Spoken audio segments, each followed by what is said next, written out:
Everyone.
Okay, I see Jared has joined us as well. And I know Luke was on his way to joining us as well. We technically can proceed because one of the items on this voting session, Luke has to abstain himself, so it wouldn't matter whether he's in this part of the meeting or not. Okay. And because I know this is the final meeting and we're all eager to continue doing our wonderful work in the community, I'm going to start the meeting. Okay, so I'd like to call this meeting to order today, Tuesday, June 18th at 7:02 p.m. Valerie Woodall. Here. Jared Stolpitz. Here. Danielle Carr. Here. All right, Luke should be able to join us shortly. All right, so we have quorum. Moving on to item number 2, review of the agenda. Jared, you came in right on time, right before Valerie had to read it. So go ahead, Jared. Can you go ahead and read the agenda? And just do the special legislative meeting only. Absolutely.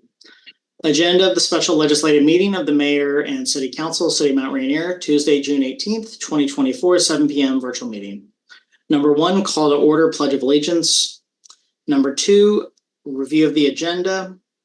Mayor and Council review the agenda for the meeting, adding or deleting topics of interest discussion. Number 3, public comment.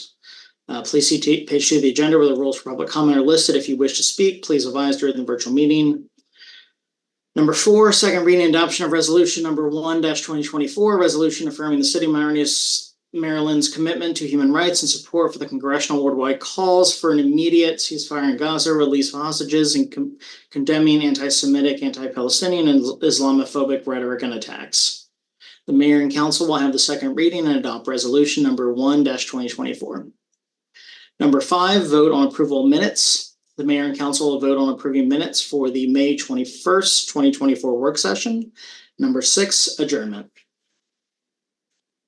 Thank you so much. So following this special legislative meeting, we are going to have a public hearing, correct, Melly? It's right after this.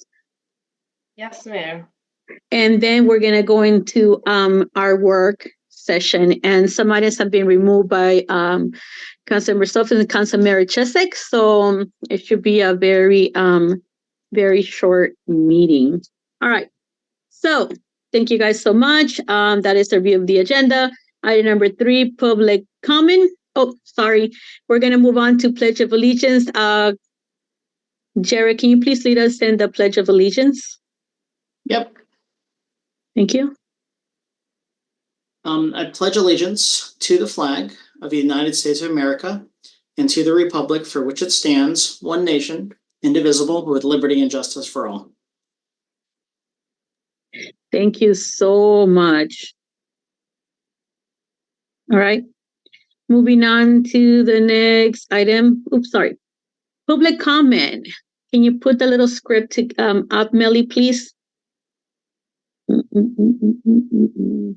I'm going to re-forward the rules for public comments so we're all on the same page. And basically, this is my way of saying that this is what is expected of the public comments, same as the meeting, because the same rules apply to mayor and council when it comes to the quorum and being able to listen.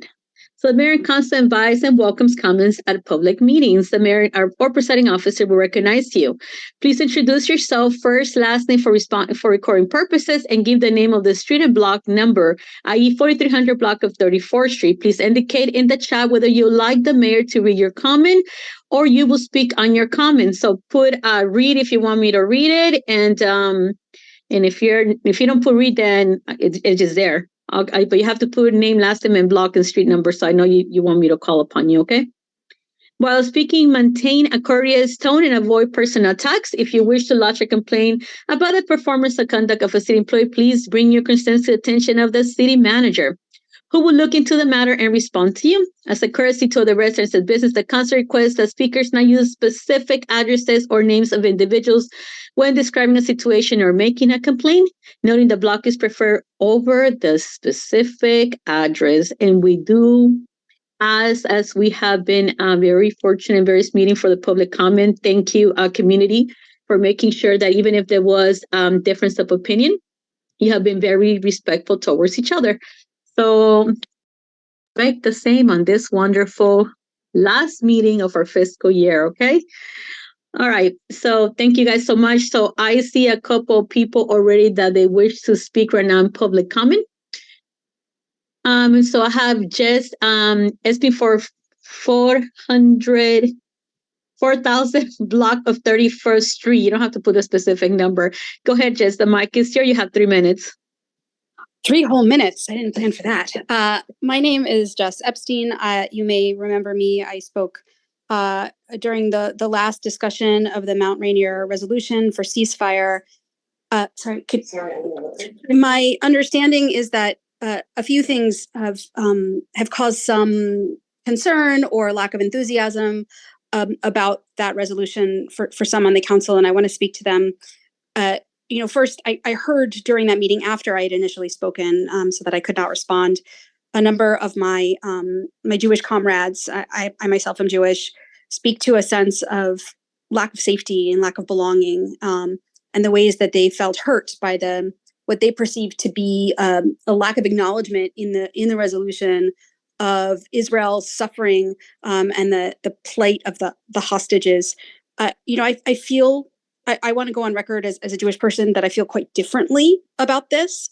I know that people are coming from a very sincere place, and I know that Councilwoman Carter was coming from a very sincere place when she discussed wanting to see a mention of Israel and the hostages or condemnation of Hamas in the resolution. But my own feeling as a Jew is that one, genocide doesn't make us safer. If we're talking about safety as an issue. Slaughtering, multiple generations of Palestinians in Gaza, aside from the moral horror of it, creates more enemies than it does friends. But if we turn to the moral horror, for me, there is a distinction between 1,200 hostages and the slaughter of an entire people and the destruction of an entire land. They're qualitatively different things. They're qualitatively different scales. And the events of October 7th are part of a very long historical chain of back and forth that goes back. You could go back thousands of years, but I will go back to the Nakba, right? The seizing of that land by Jews, by my people, from the Palestinians. And so if we are going to go backwards to condemn not only the ongoing genocide, but October 7th, why not go back to the Nakba? Why not go back to 1948? Why not go back earlier? It's infinite regress, right? Because the misdeeds go back a very long time. I hope no one would say that what Hamas did on October 7th justifies a genocide. I don't think anything justifies a genocide. That's why I do what I do. And so I see no reason to mention October 7th in that resolution. I think it is fully irrelevant because there is no justification for genocide. People deserve to live, and Palestinians are people. That is what I have to say. I understand everyone is coming from a sincere place and seeking to represent their constituents. And I think it's important that Jewish voices like mine are also heard. Thank you so much. Thank you so much. Okay, moving on to Philip Emirates, 4000 block of 42nd Avenue. And Mr. Emirates, he's a council member for Comer Manor. Welcome, newly elected council member. Go on. We go in order, Philip, so you're next. Understood. Thank you, and good evening, Mayor and Council. I'm grateful to have this opportunity to speak, but it even hurts to say that because I'm not grateful that this is something that has to continue to be discussed and that has to continue to be justified. To the comments made by the previous individual, we are seeing a genocide. We are seeing the mass slaughter of children. 15,000 children have been slaughtered in less than 1 year's time. Nothing excuses this, ever. And if you think that you can find an excuse for this, there is something deeply wrong and you have lost your moral compass. Not only is this atrocious and beyond words, it is completely funded by our tax dollars, by your tax dollars. I've reached out at least once to each of the council members to express my concerns and to ask for a call of moral clarity. This statement has already been made on your behalf by the actions of our US government that you support and condone the mass slaughter of a civilian population because you are paying for it right now. It is critical that you take this opportunity and every opportunity to refute that statement, to make it clear and explicit that you do not condone the mass slaughter of children, that you do not condone the ongoing slaughter of journalists, doctors, professionals, protected civilians. This is unacceptable, and it has gone on for decades. Generations have suffered under brutal occupation and apartheid. And I want to be very clear in that Israel is an illegal occupier by definition under international law and by edict of the United Nations since 1967. Over 50 years, they have been declared globally an illegal occupation. An occupier has no legal right to inflict violence on an occupied people. None whatsoever. Self-defense is not existent for occupiers. For an occupied people, it is legal under international law explicitly that they may resist their occupation by any means, including armed resistance. That is their legal right to throw off the shackles of their brutal, violent, genocidal occupier. There is no nuance to this.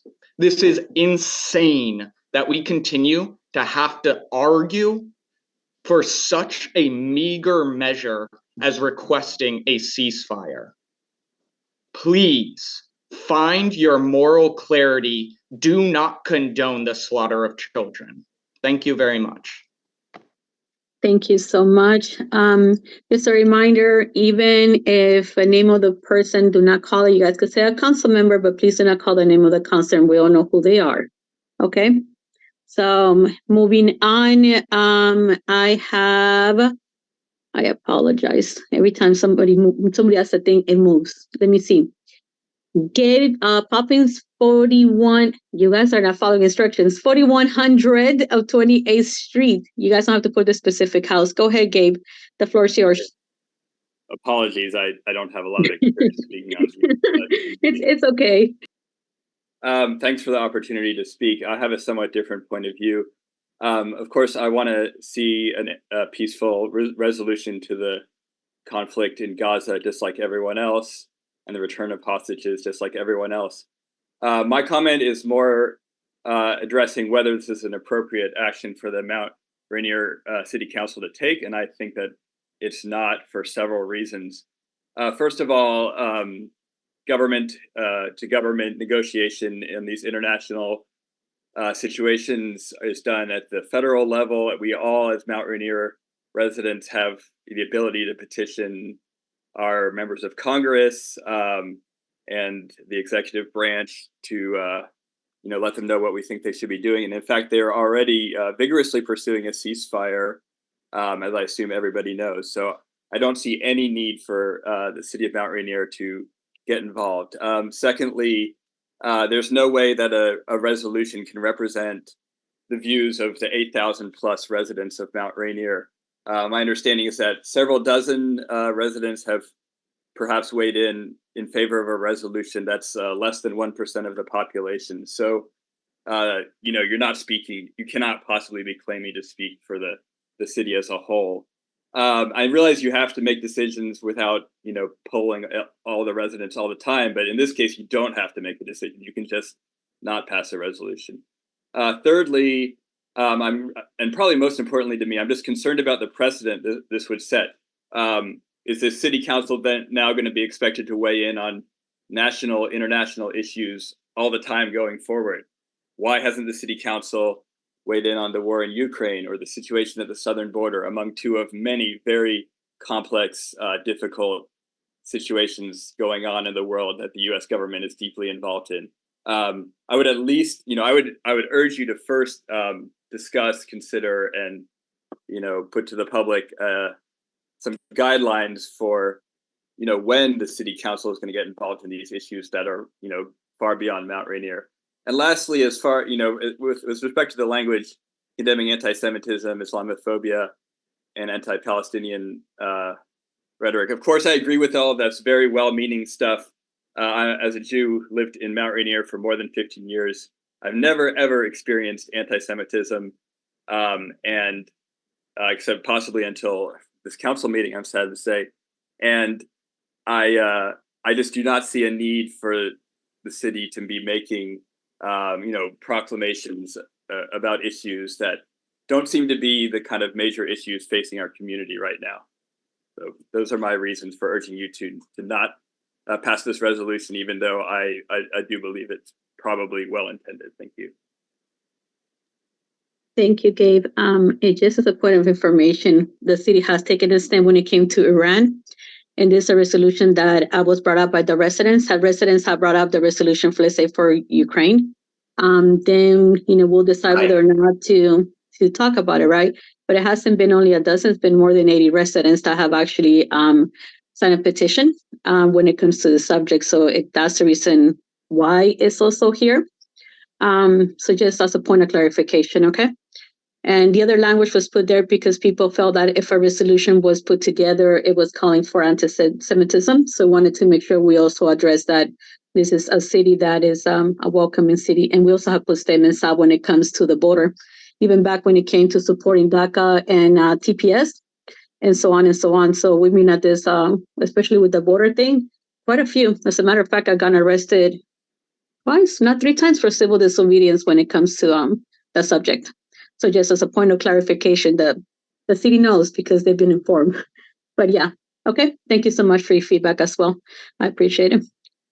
All right, moving on to our next person. Okay, Sorry, guys. Okay. Linda Green, 41 block of Vernon.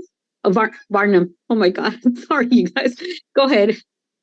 Thanks. Well, a couple of weeks ago, I spoke a little bit about the American Public Health Association and the importance to medical people and so forth to support this resolution. Many groups have come together to do that.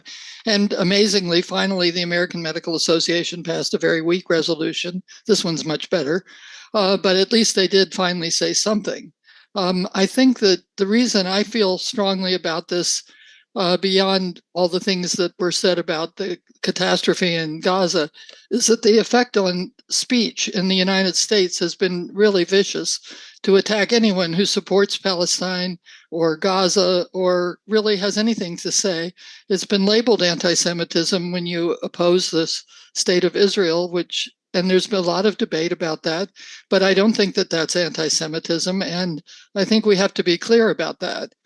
On the more local level, the teachers in Montgomery County and the faculty at Montgomery College have been harassed tremendously by their leaders in the Board of Education in Montgomery County and in the president of Montgomery College. However, it also is true that the University of Maryland has not been very visible about the opposition to speech, but more recently the AAUP, which is the university professor folks, posted that they have received reports of efforts to stifle the speech of the faculty. Most notably, the Harriet Tubman Department of Women, Gender, and Sexuality Studies was asked to take down a post on their website about the conflict in Israel and Palestine. Library faculty were asked to modify a library guide on the conflict, and faculty speech is being actively monitored by students as well as outside organizations, and staff members have been told to curtail their speech on the job. This type of oppression to the American public and to our local folks, many of whom are in this Prince George's County area, some in Mount Rainier, who are involved with the University of Maryland, would be affected by this. And I think we should pass this resolution to show our support for them, as well as for the people of Gaza. Thank you.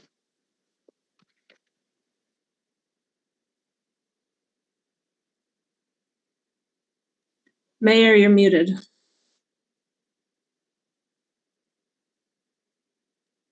Thank you so much. I apologize. I was trying to figure out, like, on my own, the last name, but Sophie Barnett, I believe, right? 4100 block of 32nd Street.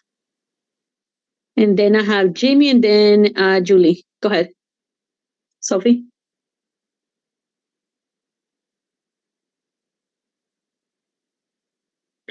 Sophie, if you're speaking, your mic is muted. Can Jimmy go ahead? Yeah. So I have Jimmy Tarler from the 3400 block of no, it's a 3400 block, Jimmy, or 34th Street. What's your block number? 4200 block. 4200 block of 34th Street. Go ahead. I'll lower my hand. I'll be short because I know you have a long meeting.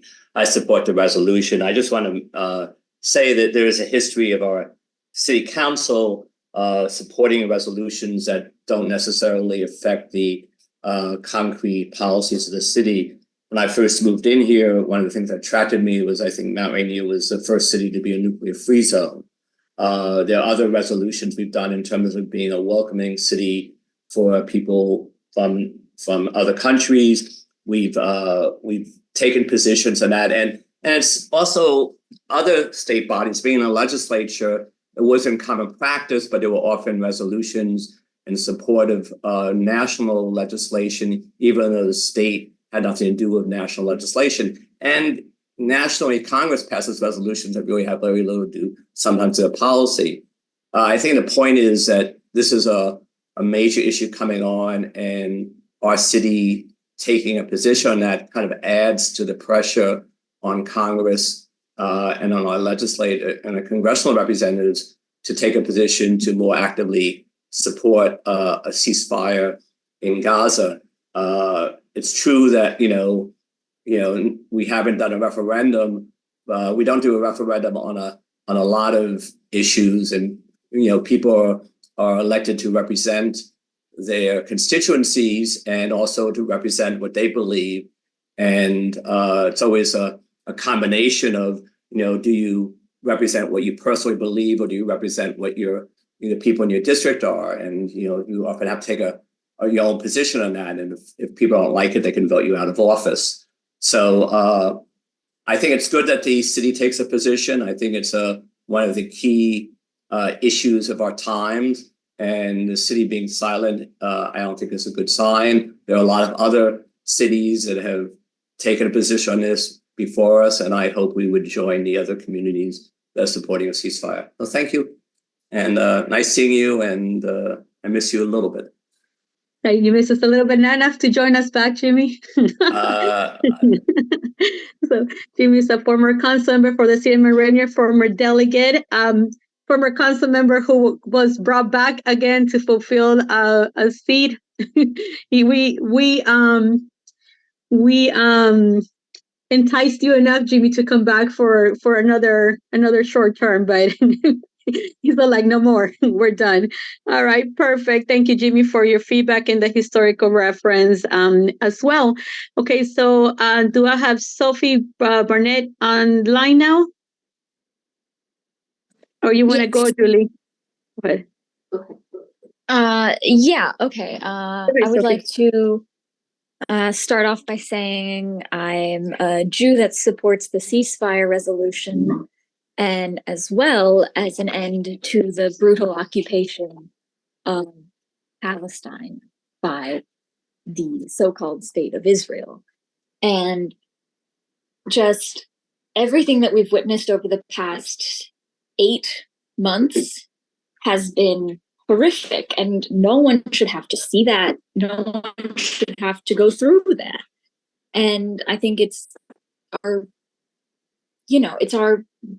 bare minimum that we can do to ask for the violence to end. That is the bare minimum. We need to continue working to end the occupation, and this ceasefire resolution is a step in the right direction, making sure that all of these municipalities and cities around us agree with us, and joining them in adding our voice as Mount Rainier citizens to the greater call for an end to the violence. I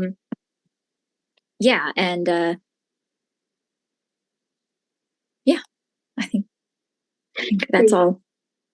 Thank you, Sophie, so much. Julie, go ahead. Julie, for 100 block of 32nd Street.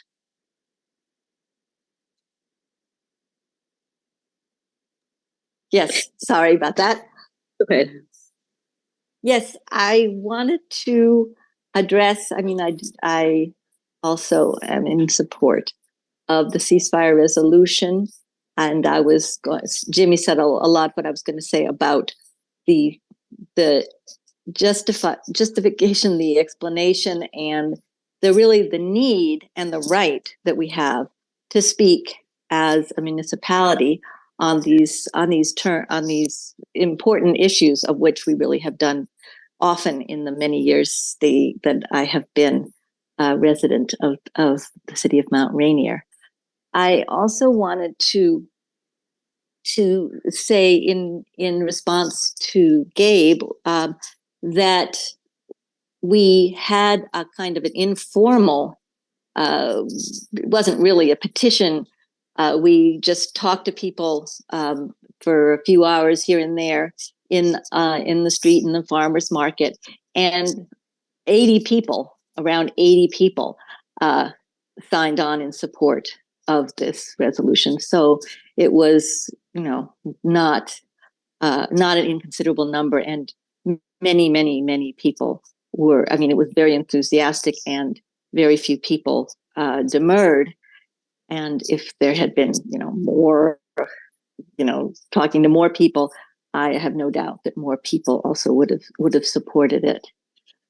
So, but I really also want to address the question of anti-Semitism here locally, and it is difficult. It's a very difficult and complex issue, and emotion runs high and there is trauma on all sides. But if you look at the resolution condemns violence on all sides, and including the violence against Jews in Israel, Jews everywhere. And it is, I mean, that is very clear. I went over the text again. And so, and we, have to work on figuring out as a country how we're going to be in the world if we're going to be supporting occupations and aggression where, in many places, and including in this one is one of the most egregious. But it's just, just really want to be clear that this is in no way an attack on Jews as Jews in Israel or in the United States. And so that's all. Thank you. Thank you so much. So I have Rahila Ahmed, former county level elected official based in Bowie. Go ahead, Rahila, the mic is yours. Good evening, Madam Mayor and members of the council. My name is Rahila Ahmed, and I'm a former Prince George's County elected official. I represented District 5 on the county school board, and I'm here to urge y'all to support and pass the resolution relating to human rights in Gaza. I was at the previous council meeting, and I watched your discussion and debate around the ceasefire resolution. I just wanted to emphasize that I'm really pleased that your body's looking into the matter, and that it was brought up by a number of residents that I truly respect and admire. This is a topic that isn't being discussed by very many folks and people, and the fact that you are is a testament to your values, and I appreciate that so much. If you don't know me, I'm a little bit of a policy wonk. I used to be on the policy committee of the school board, and I find resolutions really empowering. From my view, the real and true beauty of resolutions is the ability to speak on issues that our local laws don't directly address, or about topics that are outside of our spheres of influence. In the case of Mount Rainier, residents of your city are contributing tens of thousands of dollars worth of money, of tax money, to Israel. And that's directly contributing to mass starvation, displacement, bombardment, and murder of Palestinian people. And so that's why I see this resolution as particularly important. It's the right thing to do to stand up to apartheid, to occupation, to genocide, but it's also something that we are all directly tied to that we don't have full control over. And so the way I see it, the very least that we can do is say to our federal leaders, stop funding Israel, stop sending them arms. Millions of Palestinian people are suffering. We don't stand for this. And so ceasefire now. I also wanted to add, and I sent you all an email about this too, that if you took a position of support in this item, you wouldn't be alone. Over 2 months ago, nearly 30 current and former elected officials in Prince George's County signed a letter taking a pro-permanent ceasefire position, as well as in the last several weeks and months, 5 other municipalities in the county have passed resolutions like this, including Colmer Manor, Brentwood, Cheverly, Riverdale Park, and College Park. You might also be wondering, why is this even necessary on the local level? And I'd say it's because residents, your residents, have been trying to push federal legislators on this for months, and they really still aren't effectively changing their tune or their votes. And in the meanwhile, people are dying en masse on our dime. So it'll really take local activism to push the needle, and that starts here. But more than anything, on a personal level, like many other people in the county and in the country, I just want to be able to sleep at night. I have actively experienced Islamophobia and xenophobia in my lifetime. And due to being in my social circles of Muslims and immigrants and activists every day, my phone is filled with images and videos of limbless Palestinian children, of starving mothers, of wailing fathers, of people under rubble, caused by an entity that we just keep fueling money and resources to. So it's a travesty. I hope to have that you all support this resolution. And thank you for your time. Thank you so much. And thank you for wrapping up before I give you the warning. Melly, thank you so much for keeping us on track. Thank you to all the speakers that have spoken. Jared with a D, anything on Facebook? Thank you so much. So I'd like to say thank you guys for being respectful towards each other. I definitely appreciate it. I know it's a very sensitive subject. I just want to make sure that we're aware that at no point nobody's calling in this message or in the city, right, for arms to be picked up to hurt no one. I think the concern for the safety of everybody, both hostages from, both Israel and Palestine are a big concern, even for the, everything that's happening in the area. So I think that's basically where we're at. But want to make sure it's a clear message that the ceasefire needs to happen and humanitarian aid needs to pass through. So that's all I'm going to say for right now, because we do have it on the deck. We will have a brief discussion then. But thank you guys for thank you for the community for all the emails that you guys have sent, for stopping by and talking to us as well. And we did our best to try to do as well of a balance of a resolution and a certain subject without having to do a whole book encyclopedia of every single case that was going back and forward quite a few years, right? So we wanted to make sure we focus on the issue at hand and make sure that it was at the center of this conversation. All right. So okay, I am closing right now public comments at 7:34, right? So we're going to move on to old business, which is right straight into it, okay? So second reading adoption of Resolution 01-2024, a resolution affirming the City of Rainier, Maryland's commitment to human rights and support for congressional and worldwide call for an immediate ceasefire in Gaza, release of hostages, and condemning anti-Semitic, anti-Palestinian, and Islamophobic rhetoric and attacks. So just as a note for our record, Councilmember Luchesek has to correct me the right word, abstain himself because of work. Recuse. Recuse. Thank you so much. Recuse himself. That's the reason why you have heard him a bit quiet. And this is not just on this item. He has done it I work with Luke for 7 years, and we have always been respectful of making sure that when he has to recuse himself because of work reasons, that we respect that. So that's the reason why you're not going to hear Luke in this part of the conversation. And then he's going to join us back after. Is that a correct statement, Luke? We're good? Yes? Yeah.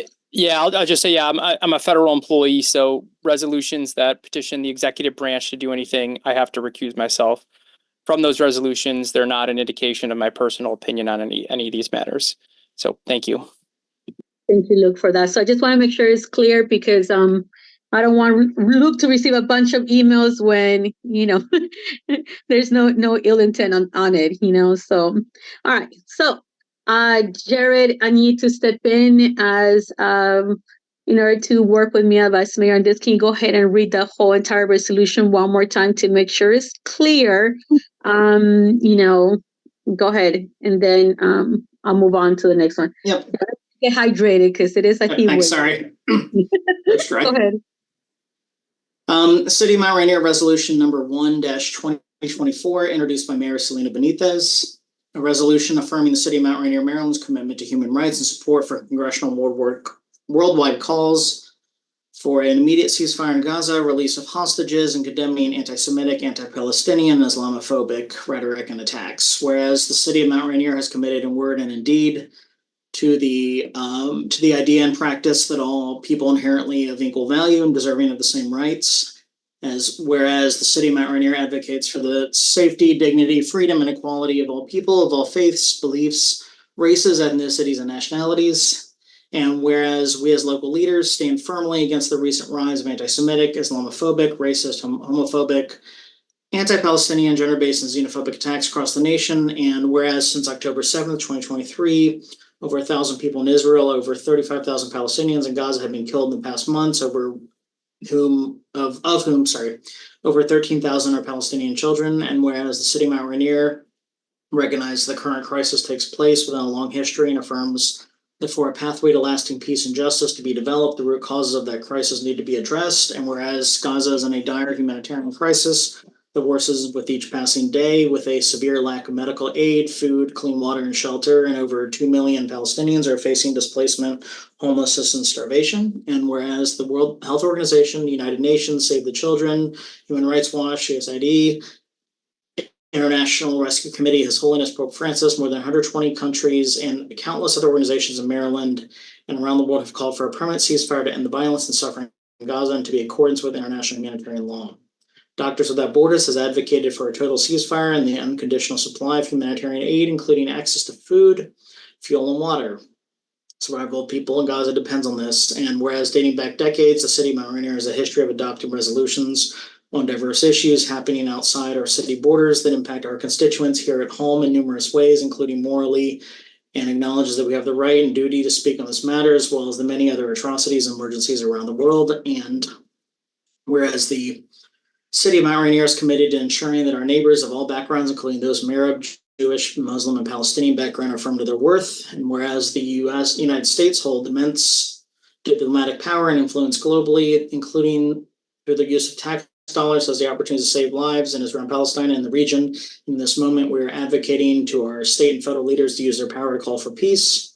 Now, therefore, be it resolved, the city of Mount Rainier, Maryland, joins other cities and towns in our state, county, across the nation, calling our elected leaders to demand a immediate permanent ceasefire by all involved parties, release of all hostages, the unrestricted and safeguarded entry of humanitarian assistance in Gaza, the restoration of food, water, electricity, medical supplies to Gaza, and calls for a resolution that protects the security of all innocent civilians.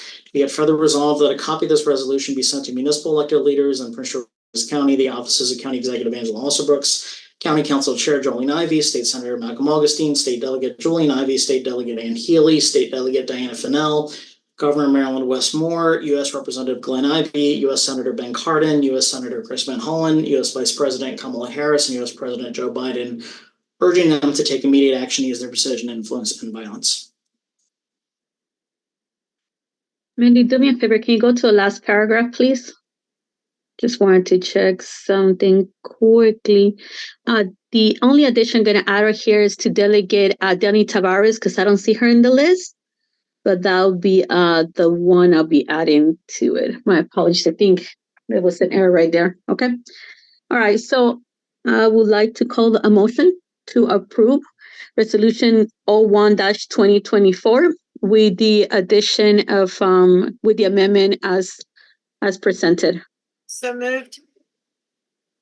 It's been probably go ahead. It's been probably moved and second. Any discussion? Any objections? Hearing none. This item has passed unanimously. Thank you guys so much. Okay, moving on to the next item.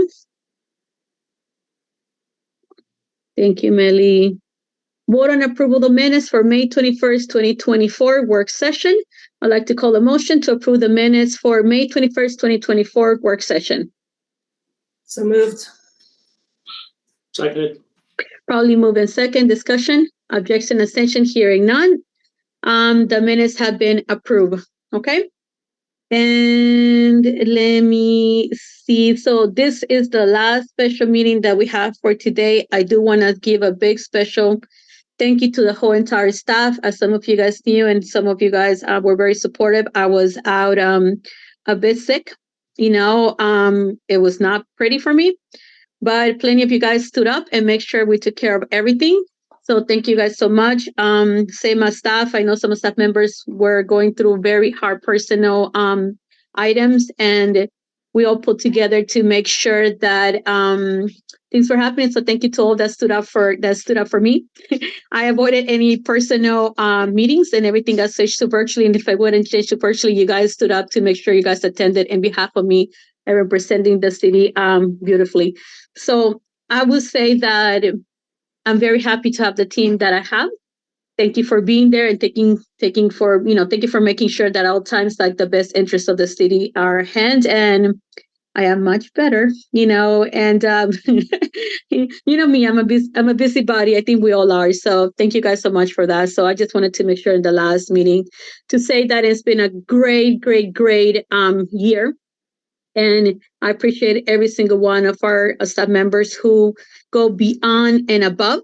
And we're very happy to have you guys with us. And council members, I know Jared, Luke, Valerie, thank you guys for stepping up and being there when I needed you, because it was a lot to deal in a very short time, and making adjustments to to my very ridiculously busy schedule, and to everybody in the community and my network who step up and make the changes and arrangements and went above and beyond to make sure they look out that I was okay.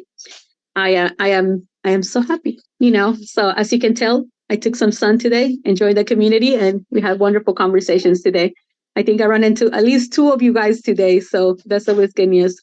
All right, thank you guys, and Luke, you're back with us officially. All right. So moving on to item number 6, adjournment. So can I have a motion to adjourn? You guys are definitely taking your time. I'll make a motion. Can we second? Seconded. All right, so probably move in second. Objections, abstention, discussion, hearing none. The special legislative session of Mayor and Council has come to end, and thank you guys so much for that, and thank you to community members for being here, and we'll continue doing our best to represent you. Okay.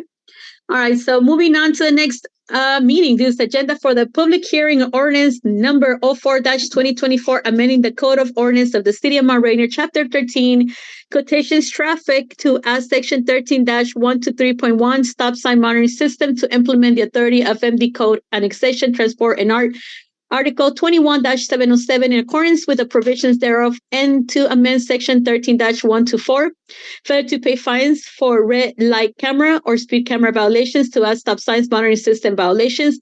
Virtual hearing today, Tuesday, June 18, 2024. And we started following the special legislative meeting right now, 7:45. I will do a call to order. Luke Chesek. Here.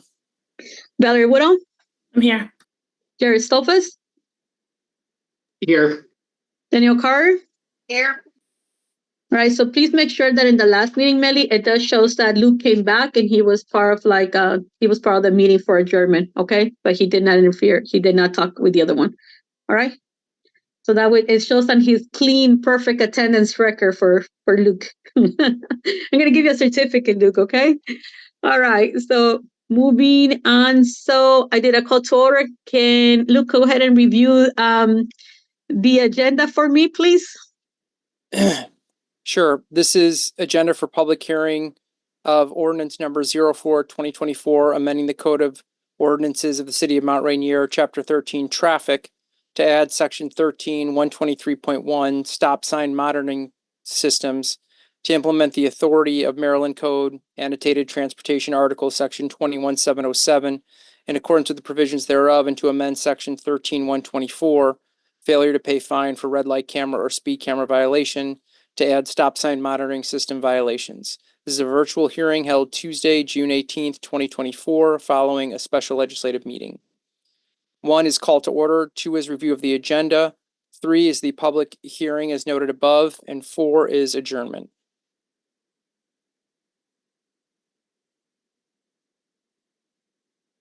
Oh, you're on mute, Mayor. Oh, I was saying what a wonderful work you did, Luke. Thank you. So it is a public hearing. We don't add nothing to it. We cannot delete nothing because it will defeat the purpose of the public hearing. So do I have any member of the community here to speak on the public hearing for Ordinance 04-2024?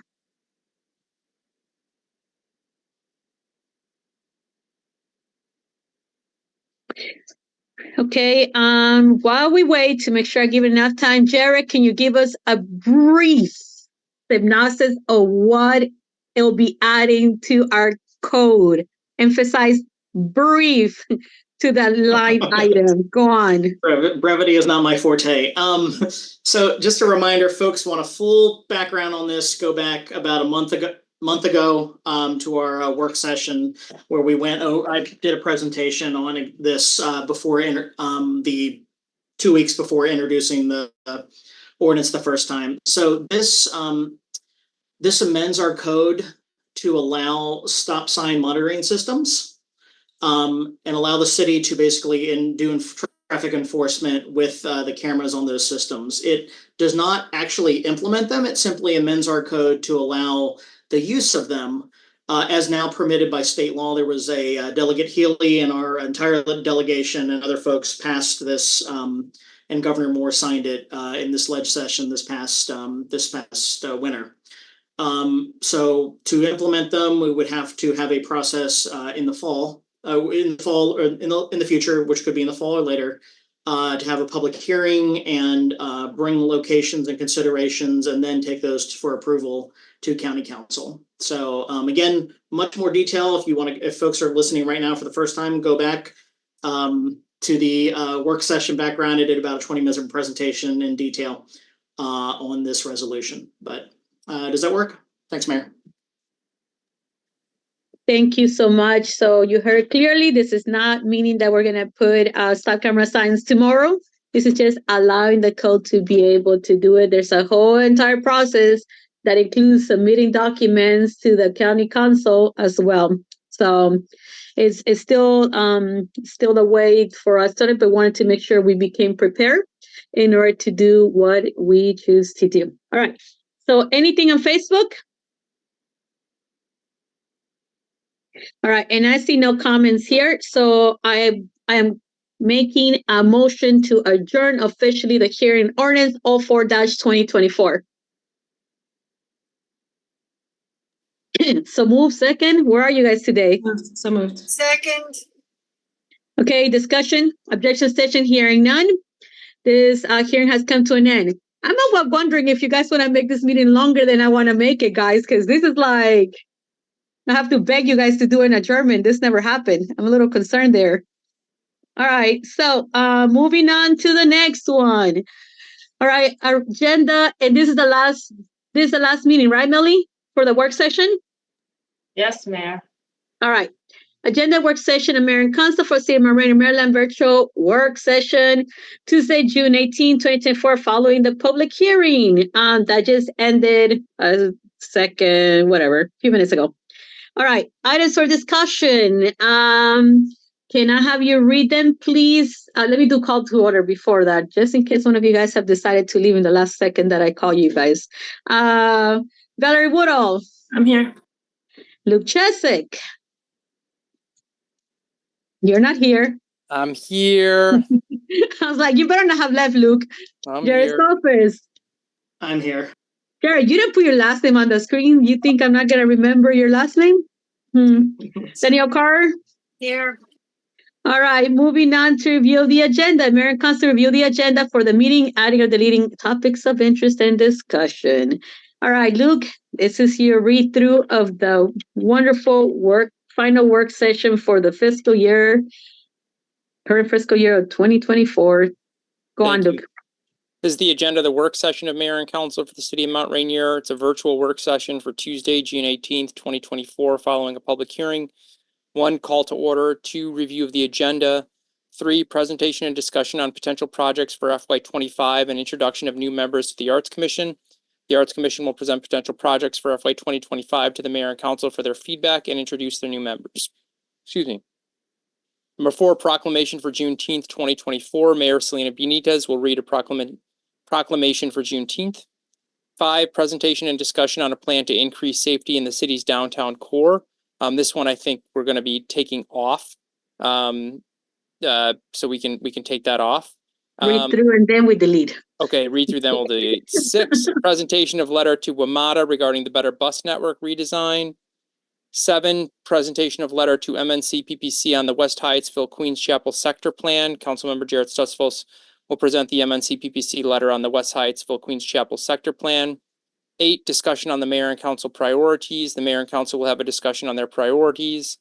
9, presentation of minutes. The City Clerk will present the June 4th, 2024 legislative meeting minutes to the Mayor and Council. And 10, adjournment.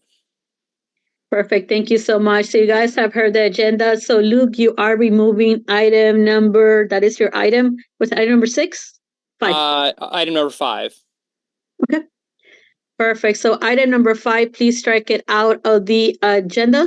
And I will just let everyone know, the presentation was actually done, but we're waiting to get staff feedback. And because of all the great things staff are working on right now, they asked to have some more time. So we're just going to push that off till September to give staff a little break here. Thank you. Thank you, Luke. And Hold on one second. Melly, was that you? Yes. Go ahead. That's not the same item. The one that Luke had proposed was the economic development, which we took off. This is the one where Chief is presented tonight. Oh, sorry about that. Change. So we take that back. Item Luke's item has been removed, but Chief's item is there. So no item is going to be removed from the agenda. All right, thank you. And just as a point, that of information, although Luke's item was taken away for staff to review, doesn't mean staff is not doing work and analyzing and getting data and whatever else they need to do during the summer, and in order to have it ready for September. So we do our best to make sure we give it to the city manager, and the city manager works with their team to see, to fill in any piece or address any situation that they see within the document. All right, cool. All right, so moving on to item number 3. Excuse me, Mayor, I had my hand raised. What is it, Danielle? I'd like to add, if I can, an agenda item. I sent emails out asking for support. I want to add an item so that I can ask permission to use my council money to do a meetup this July. If I can add that, please. The only thing about it, Danielle, is there's no legislative meeting because we just had our final legislative meeting. I don't think nobody's having a legislative meeting, so it could be on the agenda, but there's no vote tonight. The votes just happened this earlier today, just an FYI. So if you want to add it, you could add it, but there's no vote. That's it. We're done with voting for. Unless it's an emergency meeting, another emergency meeting, we're not calling another emergency meeting from here until September. Just an FYI. Look, I see your mic open. Is that old mic or new mic? Sorry, that's an old mic. Okay, thank you so much. All right, hearing none, I'm going to move on to item number 3.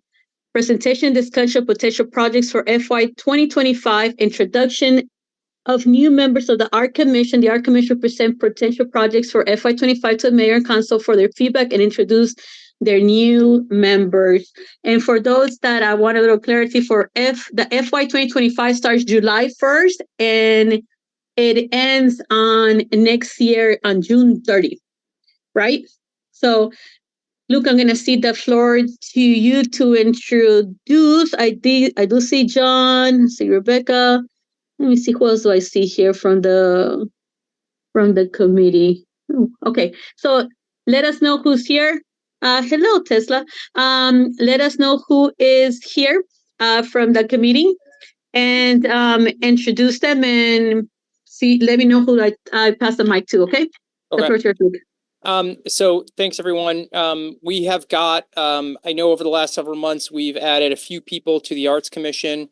And so it's got a lot of new energy, a lot of great ideas. And tonight, we're going to introduce some of those ideas to get feedback from the mayor and council, as well as kind of introduce the folks from the commission who want to do the talking. I'm actually not sure who's leading it. I know we've got John, we've got Rebecca, we've got Tesla's here, I see. I'm starting us off, John. Deanna's here.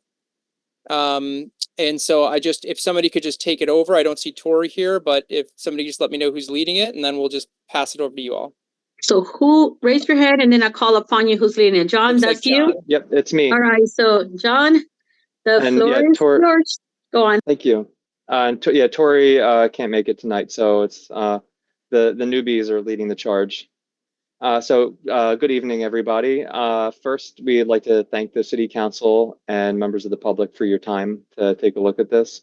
I'm John Diamond, one of the newly minted members of the Arts Commission as of 2 weeks ago. Today, we're presenting project ideas for FY25. What we're showing you is going to be something like maybe 5 years worth of ideas. So we're not saying, let's do all of this year. We're saying, take a look at these, give us some feedback on what excites you, what you feel like might have the most impact, what might mesh with other upcoming city projects, since you guys know, like the ins and outs of all the little different things that are happening. So keep that in mind while you're looking at these ideas. we've crafted a new vision statement, as you see here, for the current iteration of the Arts Commission, since there's been so much change recently. And I will read it to you. The Mount Rainier Arts Commission envisions a future where everyone who comes through Mount Rainier immediately sees art and knows artists live here. The new iteration of the Arts Commission is excited to bring together local artists to create iconic art projects that draw people into our community, encourage photo ops, and put the artistic stamp on Mount Rainier. We also envision creating opportunities for community building with artists and non-artists alike. Could we go to the next slide? Yes, thank you. So we've organized these project ideas into 5 categories, and different members of the commission will present different categories. So we have streetscape design, and that includes public art projects on city property, and events, which are things that would have a direct participatory impact on residents and get them invested in the community and invested in any product of the event. Murals on businesses, which is like streetscape design, but it's different logistically since it involves working with a property owner. Then we have community engagement, things that have the goal of bringing artists together and connecting them with local residents and business owners. And finally, logistics, which are smaller scale projects, linking larger initiatives and improving functionality and public access. So now we'll hear from Tesla Thompson about streetscape design. Good evening, Mayor, Council, and other members of the community. So I'll just read through a couple of ideas that we had about streetscape design, as well as the intersection between public art and safe streets. So the kind of first idea in that vein that we had was painting crosswalks at 34th Street and Bunker Hill. And so the idea here is just to encourage people to slow down and take a look at the art as well. The next idea was painting the plaza area next to Pennyroyal Station. So as you all know, there's a new plaza area, and we thought it would be a really great idea to welcome people to have events and come together as a community with art in that space. The next idea was electric box designs, and we also have some pictures on the following pages that show you, give some examples of those ideas. Painted bollards and planters. And then a future project would be to beautify the circle. So we just think that there's a lot of opportunity in that space to add murals on the walls, other sculptures or metal flowers, and even a light up art installation in the circle. And so as you'll see here, there are some photos that, these current the photos that are on the screen now show what it currently looks like. And then as you scroll through, you'll see more ideas of what our hopes to do in those spaces are.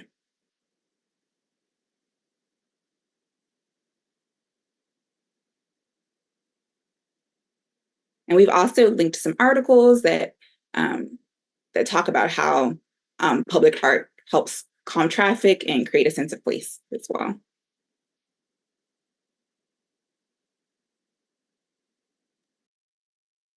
Thanks, Tesla. I'll jump in. I'm Deanna Noel. I've been in Mount Rainier for almost 4 years and also a newly minted member of the Arts Commission. So really excited to be here and work with great folks in the community who are all excited to bring more public art to Mount Rainier. So I was going to talk about a little bit about events. I know that we talked to folks on the committee recently about Chalk Fest. We think that there is a lot of potential there to do something around Chalk Fest in the coming months or year. This would be a family-friendly event where we could showcase local artists. Mount Rainier residents could come together, make art together. And, we talked about taking feedback from a recent meeting that we would find ways to memorialize the art. So it's not just temporary, but to take high-res photos that we're able to hang in local businesses, maybe use as wraps around electrical boxes like Tesla just mentioned. So there are ways that we would be able to take photos of the art and use it for future projects and to display around the community.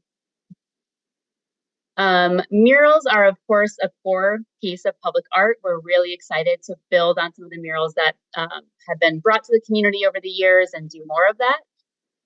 This is, of course, an opportunity to showcase all the great artists we have here in our community, and could be an opportunity to bring together folks to do a community-wide mural, similar to what you see in the photo there. And a few places that we've identified that we could pursue, or a couple places that we could pursue new murals, include Doda's Kitchen. There's a huge wall just begging for public arts right on Route 1. The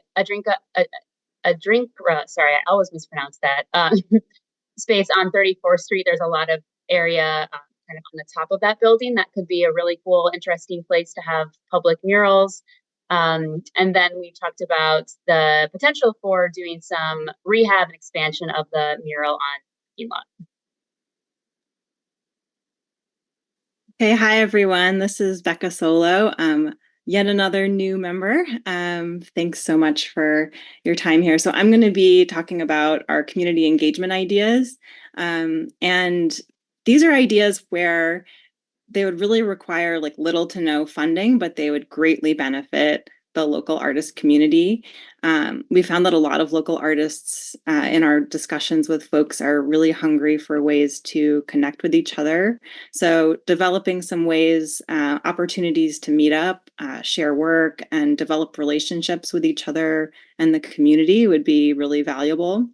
I think it would also, we feel it would also build some goodwill among the local creative community for when we're working on larger public art projects. So along those lines, doing artist socials or artist showcases to bring community artists together, having an art market at Joe's or an art market or art fair in collaboration with the New Farmers Market. We also had the idea to potentially do an art installation of painting picnic tables at the farmers market. That has become a real sort of community meeting place. So if art can be represented there, that would be great.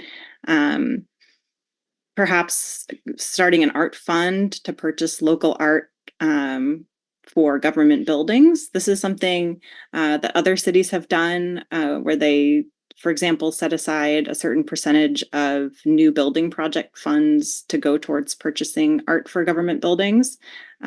So that's just something that we thought would be interesting to explore.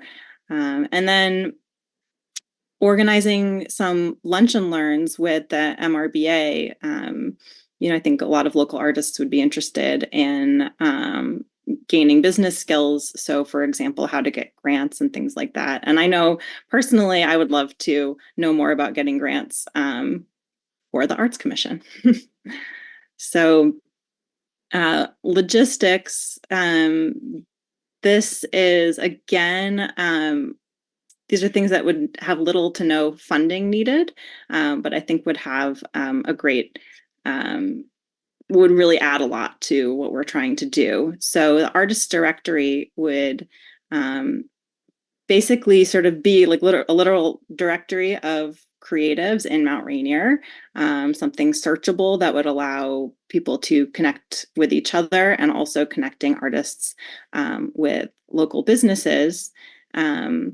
We would want to establish an email list, which would help us reliably get the word out about opportunities. So for example, when we are commissioning a larger project, to have a reliable list of folks who are, within Mount Rainier or are fairly local. And also just giving businesses easier access to local artists when they want to do their own beautification projects. We would love to put together a walking map of public art in Mount Rainier to really showcase what we have already done. We had the idea to put art displays in empty windows, empty store windows. This is, again, something that other cities have done, working with businesses and building owners to put art displays in store windows, whether it be an empty storefront or a business that just doesn't have much going on in their store window. This has been shown to increase the walkability of a city and provides opportunities for artists to showcase their work. And then just a few like little practical things. We would love to have business cards.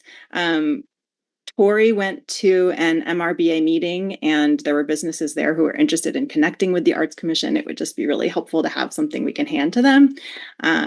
We also had the idea of putting together a website which could house things like the artist directory, the public art map, an event calendar, and something to highlight the work that we do. So, you know, those are things that we could easily make happen. A number of us have experience building websites, so that's that. So that's pretty much it. We're really open to your feedback here. We're ready to hit the ground running on the artist directory and art socials. Those are things that you know, would have like basically no overhead cost. But we really invite your thoughts and feedback. Okay, thank you guys so much for presenting. I'm going to open to the council and then I'll give you guys my feedback, okay? So I'm going to start with, sorry, Valerie, go ahead. Yeah, thank you. All these ideas sound really good. I'm definitely interested in a lot of them. I think just in terms of concentrated areas to think about, one area that I'd like to see more public art and more art that connects into our city more is on Varnum Street and the business district down there. It's on the East Coast Greenway, but it doesn't feel like you're on a trail network that connects all up and down the East Coast. So something there would be cool. I also think in the past, the Arts Commission has worked with the schools. I know there are a few murals that could use some attention, at least at Mount Rainier Elementary School. So thinking about ways to work potentially with schools going forward. And then I really like the idea of art in the right of way at 34th Street and Bunker Hill. I think the city had put in a grant for that in front of Joe's. So thinking through more of that is really, really cool. So I think that's it for now. But I really like all these ideas and I look forward to seeing what you guys come up with going forward. Thank you so much, Valerie. It's going to be Danielle, Jared, and then I'll go to you, Luke, and then I'll go. Okay, go ahead. All right, thank you. Thank you so much for this presentation. I really do appreciate all that you presented. It really looks awesome. The Arts Council in my hometown of Winston-Salem, North Carolina has done many similar projects, and I've seen how wonderful they've turned out and how the community engages and even treasures them. One thing my grandchildren and I really enjoy is going to the interactive art display. There's a whole interactive art part there. So I've seen how community can, like become the art and the art become the community. And it's really encouraging to see all these different ideas that you guys have. I love the idea of the artist directory and the map. I think those are great ways not only to bring the community together, but also advertise our community around the area, not just in, PG County, but also in DC. There's a lot of people who look for that in DC and Virginia. So thank you guys so much. And I can't wait to see what your next steps are. Jared? Yep. No, thank you. First off, thank you so much for all of you for stepping up to the committee.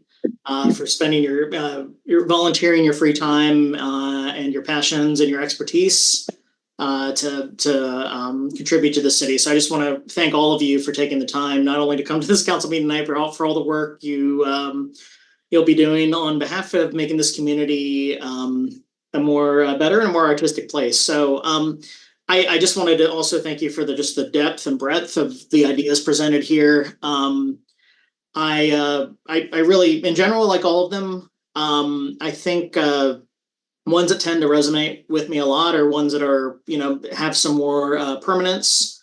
I was a really big fan of the banners that the Arts Commission had done last year in terms of both. It was, obviously it was not a small effort. The Arts Commission did a big lift in getting it together, but it really had a very significant placemaking effect. When you're in our downtown, you see this, you see Mount Rainier on every street pole, you see art from our community, and there's just a sense of place. And so the extent, additional projects kind of help enhance and improve that.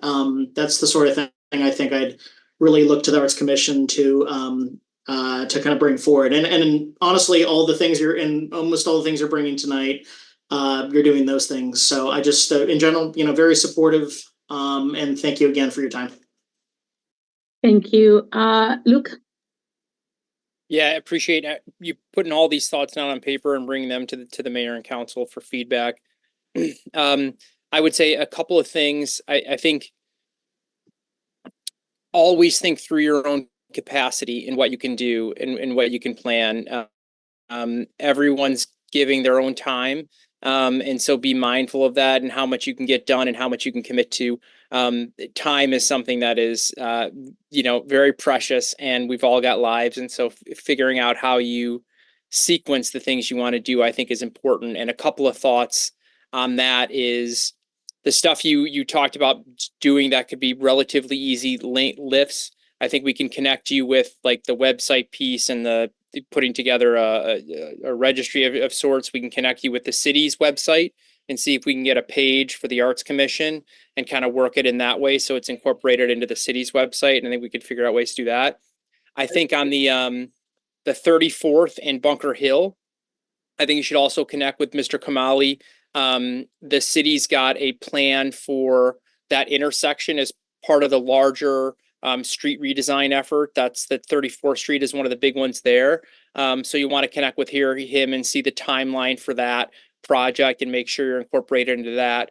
The circle is owned by State Highway Administration. So anything we do there, we gotta talk to them. So that may be one where maybe you can talk to Mr. Kamali about getting connected with the SHA and start that communication channel, knowing that may be like a longer term somewhere down the line, but maybe that's running on a parallel track of just starting that communications. And I think, that could be a possibility for all these things, sort of reaching out of who the people are that we need to connect to, and then figuring out a way to kind of sequence over the next couple of years what the projects could be that you could really do, including connecting with private businesses, MRBA, and sort of the city options. I think that could be some good next steps, and happy to do some of that over email coming out of this. But I think that's my feedback. Everything looks great. All the stuff you guys want to do looks great. It's just a matter of prioritizing and then sequencing. Hey, thank you so much. I think you covered some of the things I was going to say. We as a city are moving away from having separate committee pages like websites outside of it. We invest a lot of money in a beautiful website, right? So I believe the Art Commission does have a page. I don't think has much in it, but information could be put there for events. You send it out to Mr. Kamali, he'll filter out to our communications team, and they'll put it up in our, and not only in our calendar, but they also have like what is called like a weekly blast, right? Where they have all the information what's happening the week to advertise it to the rest of the community, so that way they go ahead and be active. So that'll be it. And I think you guys also have the Art Commission has an email attached to like at rainiermd.org. If you guys don't, like, the city could make that accessible for you guys. So that is the email you give to people, right? The business cards, I know we don't give business cards to another company. They become costly. But I think that overall, I like how much passion and ideas and bribing it looks like, thinking ahead in a 5-year plan, I think is perfect because it allows you guys to also expand on what it could be done and start putting like pieces together. For the window display, I would recommend, and I'll see if I put you guys in contact, Snow Hill. The city of Snow Hill every, I think quarterly or something like that by season, they put like some art displays against the windows. So it's really nice. It does allow us, walkability because you're very excited. They do a whole entire reveal, right? And when I went to visit a few weeks ago, they were just like changing to their new concept. Their downtown is relatively a lot smaller than ours, right? But I like the way it felt like it was threading through the different businesses and joining them together. So that way you go from one window to the other to see. And it wasn't like big, gigantic mural displays, but it was like little things like surroundings. If the window was like that, it was like maybe on the bottom on the Oscar on it to United. So But that was very good. And regarding the artist directory, I think a good fit to like get to reach out to be Gateway CDC. Because they are in contact with like the artists locally. They do have like a whole office here in Mount Rainier. So that's a good way to start to see if they have something similar. And if they do, we could like, link it up. But, talk to Mr. Kamali, because obviously there's like different things that need to happen to make sure that they're in the directory, make sure they have business license to serve here in Mount Rainier, and so on and so on and so on. In order for us to put them in directory, I think there's like there is a list of things that they have to meet in order for us to be like, these are people that do work here, and we could put them there. All right, so I will leave it as that. Thank you guys so much. You guys are welcome to stay, join us the rest of the meeting, or you're welcome to go as well, because you have a lot of wonderful ideas and a lot of time to do all those work. So thank you guys for everything, and please send our love to Tori as well, who we like really, really appreciate as well for the work that she also does. So thank you guys, and we look forward to seeing what great things are happening. So it should be a very busy summer for you guys as well. And thank you, Luca, for putting and working along with this collective as well. All right. Moving on to the next item. I was wrapping it up, Millie. See, I listened to you. All right, moving on to the next one. Proclamation for Juneteenth for 2024. I will read the proclamation for Juneteenth. And just, we read the proclamations just out of like a reminder to read them. But once the proclamation is done, it's like there for the rest of like, unless somebody overturns it. So I want to make that point clear. The other point is like there was a statement made that once like the mayor leaves, the proclamations leave with them. The proclamations belongs to the office of the mayor. Whoever occupies the office of the mayor occupies the proclamations as well. So just as a point of information. So if I do 300 proclamations and I decide to like, and I'm done with my term, right? And I'm see you later. Those proclamations are part of the city. They don't leave with me. They're part of they're part of the sort of city because they occupy with they stay with the office. So whoever is the next, mayor, those proclamations starts with the mayor, and they could just literally like read it the next day and reproclaim them or on it. But they stay with the city. They don't go nowhere. I don't take them home with me. All right. So you know what, Luke, go ahead and read it. And if you could stop on therefore, that'll be fine. Go ahead. Yep. Proclamation declaring June 9th, 2024, Juneteenth in the city of Mount Rainier. Whereas Juneteenth has come to symbolize for many African Americans what the 4th of July means for all Americans, freedom. It serves as a historical milestone reminding Americans of the triumph of the human spirit over the cruelty of being enslaved. And whereas Juneteenth is one of a number of Freedom Day celebrations commemorating the signing of the Emancipation Proclamation of 1863 and celebrate the notification of the last slaves in Galveston, Texas by General Gordon Granger on June 19, 1865, almost 2.5 years after President Abraham Lincoln signed the Emancipation Proclamation. And whereas throughout our nation, Juneteenth is celebrated annually as a historical memorial tribute to our country's African American heritage. And whereas the city of Mount Rainier is proud to join our nation in honoring Juneteenth in an effort to promote and enhance the unity and spiritual strength that brought African Americans out of being enslaved and sustain their dignity and prosperity to the present days. And whereas flying the Juneteenth flag on June 19th symbolizes the city of Mount Rainier stands on inclusion, equality, and equity, and its celebration of diversity and support for the civil rights of the African American community. Now, therefore, be it resolved. I was going to say you, Selena Benitez. I, Selena Benitez, mayor of the city of Mount Rainier, do hereby proclaim that June 19, 2024 is declared as Juneteenth in the city of Mount Rainier. The city of Mount Rainier assumes the integral role of the African American community in the economic culture identified of the United States. And number 3, the city of Mount Rainier urges residents to participate in appropriate programs and activities that celebrate the contribution, ancestors, and culture of the African American community. And just to the reference to the community, our Juneteenth flag is already up in City Hall. Wonderful stuff. They got they got 2 hours. The office is closed 2 hours early today, and they have tomorrow off. And just as historical recount, the city of Rainier was the first city in the state of Maryland to raise the Juneteenth flag, even before it was a national holiday. That's why the year following, when it became a national holiday, we were already set and ready to go because we had done it the previous year. And we applaud the great efforts in making sure that Juneteenth became a holiday. And we advocated as well for Juneteenth to become a holiday and to be celebrated. We're happy that even more cities are doing Juneteenth events and raising flags through the state and through the nation.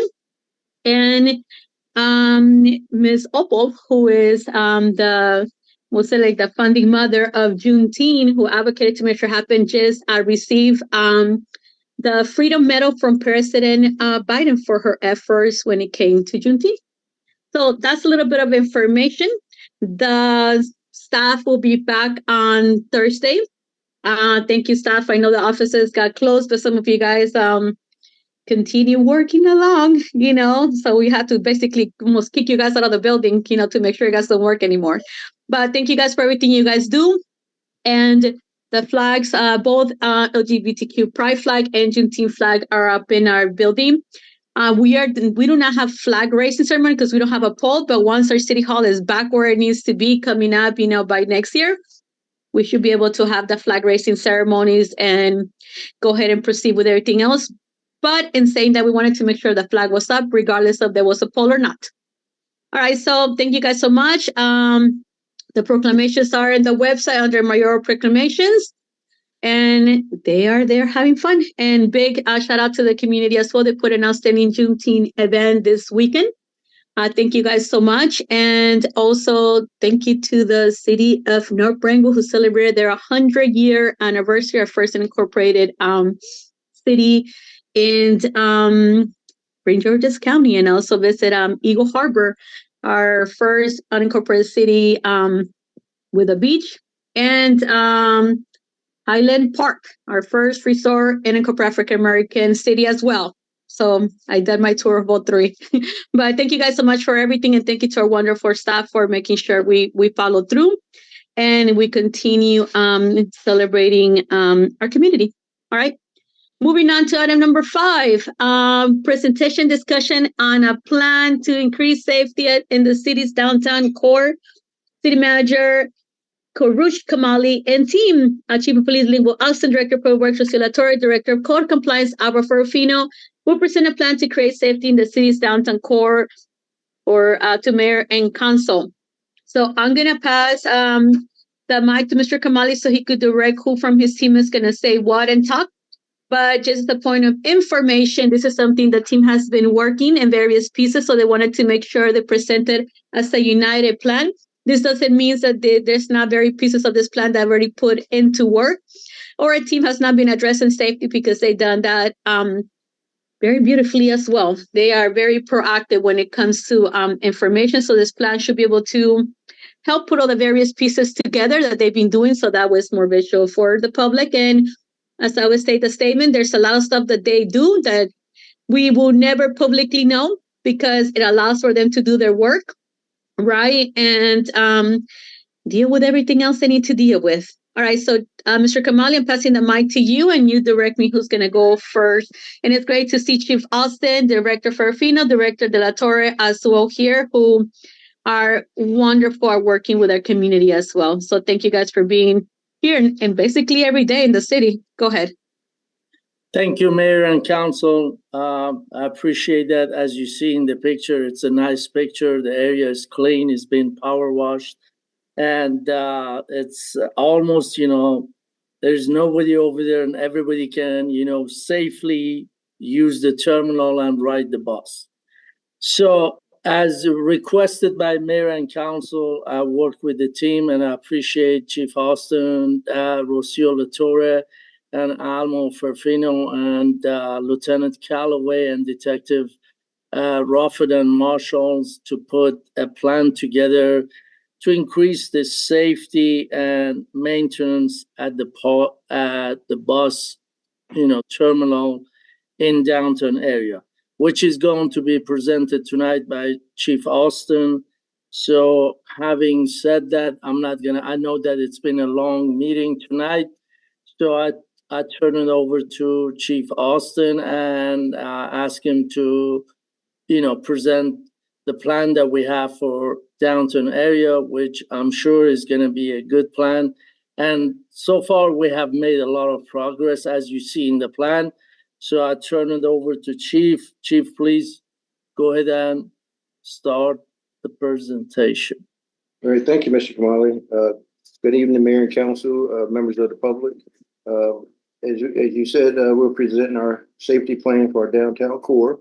A lot of the plan is in effect already, and it's been pretty positive. Addressing the issues of vagrants and those congregating at bus stops near liquor stores in our city requires a comprehensive, multifaceted approach that balances enforcement, support services, and here's a structured plan that includes prevention, enforcement, support services, and community engagement. Next slide, please. Situational assessment, data collection. We've gathered data on a number of vagrants, the peak hours of congregation, and any other related incidents or complaints we've received. Stakeholder meetings. We've been engaging with local businesses, public transit authorities, social services, community members, and we want to understand the scope of the issue and to gather input for each one of them. On May 4th, we started a high visibility patrol overtime assignment of the area. We noticed at the bus stop in front of Chuck's Liquor Store, the staircase leading to the gravel lot, the bus turnaround at one municipal place had become a hub of criminal activity. That activity ranged from trespassing to attempted murder. During that overtime assignment, our officers identified individuals who were loitering, trespassing, consuming alcoholic beverages, urinating in public, smoking controlled dangerous substances, panhandling. We also assisted in pedestrian crossings at that location and any other activities that impacted the city's quality of life. These areas were deemed to be a zero tolerance zone for anyone who was found in violation of laws. Those officers assigned to the high visibility conducted foot patrols, issued criminal and civil citations. Here are the results, next slide, for the past 30 days. There were 37 individuals identified at that location, 16 arrests, 9 alcohol violations, 5 narcotics violations, 2 overdose cases, 10 trespassing / loitering, 1 firearm. That person ended up having a permit for that firearm. Us being present there also led to a special investigation, which included one of our businesses or several of our businesses. Terminal Market was a focus point right there at the bus stop. One of our officers noticed individuals being sold single cigarettes, and that's illegal. He then contacted our detectives. They started an operation where they went in undercover and purchased a single cigarette in a controlled buy from Terminal Market. After that controlled buy was successful, our detectives collaborated with the Maryland Alcohol and Tobacco Commission to conduct an inspection of Terminal Market and the Mount Rainier Dollar Store, which is also known as SK Convenience Store. On May 29th, the Alcohol and Tobacco Commission, along with detectives from the Mount Rainier Police Department, conducted inspections on the Terminal Market, Mount Rainier Dollar Store. The inspections found the Terminal Market was in possession of over $16,800 worth of untaxed other tobacco products, along with 189 packs of cigarettes with counterfeit stamps. The inspections found that the Mount Rainier Dollar Store was in possession of $14,380 of untaxed other tobacco products, with 74 packs of cigarettes with counterfeit stamps. Agents from ATC also located 1 pound of marijuana behind the counter. The store clerk was detained and was questioned by the Mount Rainier police detectives. Criminal charges are pending against the store clerk. Prevention measures, environmental design. That's a big point. Crime prevention by environmental design. Improve lighting in the area. We're looking to improve lighting in those areas around the liquor store in front of One Municipal. We've already, with Public Works has done an incredible job. Thank you for our Public Works Director, Rocio. They've trimmed trees. They removed trees. We have a better site picture. You can see at the top. Before we had a kind of obscured view of that canopy. Now you can see it's a lot clearer. We're able to identify cameras by use of our individuals by use of our camera systems. We're looking to modify the bus stops. Consider redesigning bus stops to make them less conducive to loitering.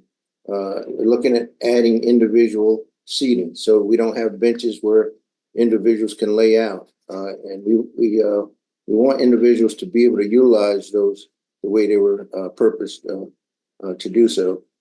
Install surveillance. We're looking at implementing more surveillance cameras to monitor activities in these areas. Regulations and policies. Our city ordinance, chapter 8, section 103, that's one that deals with loitering and in areas around our city. We're looking to post more signs. We're still gathering information on the number of vagrants, the peak hours of congregation, and other related incidences and complaints. Review of alcohol sale policies. We want to engage with our local businesses and which we're starting to do with our public transit authorities, social services. We want to look at possibly modifying the liquor store's hours of operation in our city. What we see is that B2 bus comes from Anacostia, that area in DC. And something that was new to me was I had no idea that individuals are riding that bus and they're not being charged because Metro Transit Police, their officers don't have the manpower to enforce the payment on the buses. So they're jumping on the bus in Anacostia, taking a 45-minute ride to Mount Rainier, where our liquor stores are opening 3 hours earlier than DC liquor stores, and then they're hanging out in our city. So we got to find a comprehensive approach to handle that as well. And many of them, are staying in our city until we push them back on the bus. If they're not using the buses, we're having them to leave that area. Enforcement strategies already in effect. We've increased our patrols, the presence during the peak hours of congregation, community policing. We've assigned officers to regularly patrol and engage individuals in these areas, promoting a sense of safety and deterrence. Collaboration with Metro Transit authorities. Joint operations.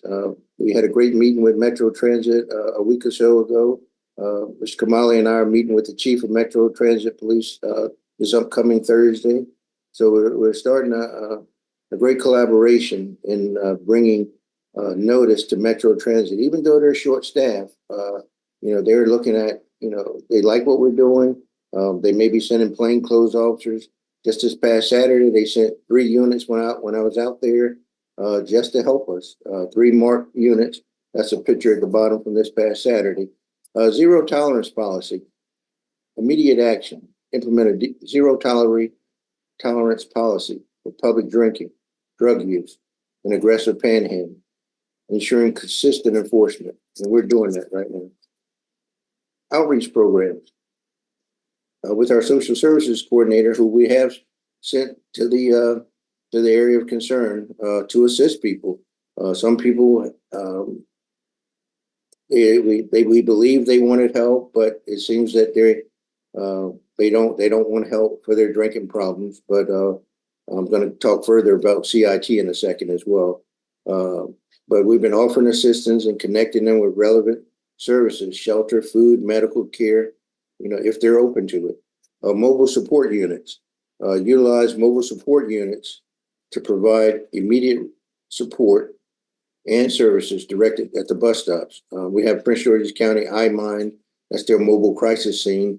as well as Metro Transit's CIT. Partnerships and nonprofits, collaborative efforts, partner with local nonprofits and community organizations to provide support and resources to individuals in need. Referral services, establish a referral system to ensure individuals are directed to appropriate services quickly. This is Metro Transit's CIT program. They have, for their entire system, they have only 10 individuals, but they're willing to put us on a schedule to have them come out and assist us as well. For any of our people with mental illnesses, homelessness, substance abuse, and they'll work closely with our law enforcement team as well.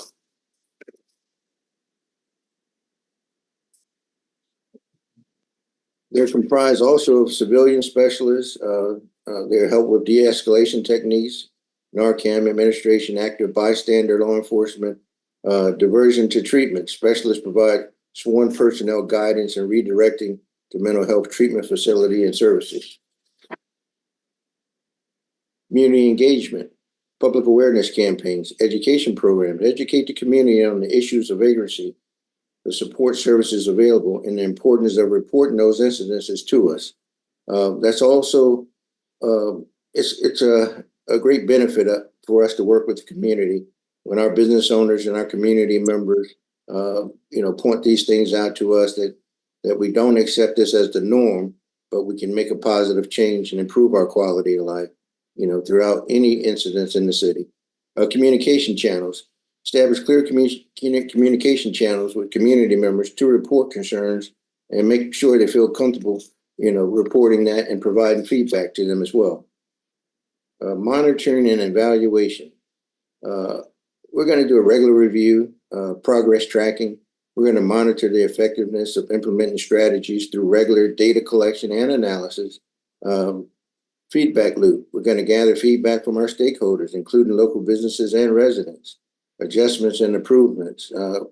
We'll be prepared to adjust strategies based on what's working and what's not working, ensuring a flexible and responsive approach. Continuous improvement. We'll maintain an ongoing commitment to improving the quality of life in our community for all of our members through sustainable practices and policies. Overview of our downtown core. Some of our completed actions. We've increased patrol, thus lessening the number of vagrant issues.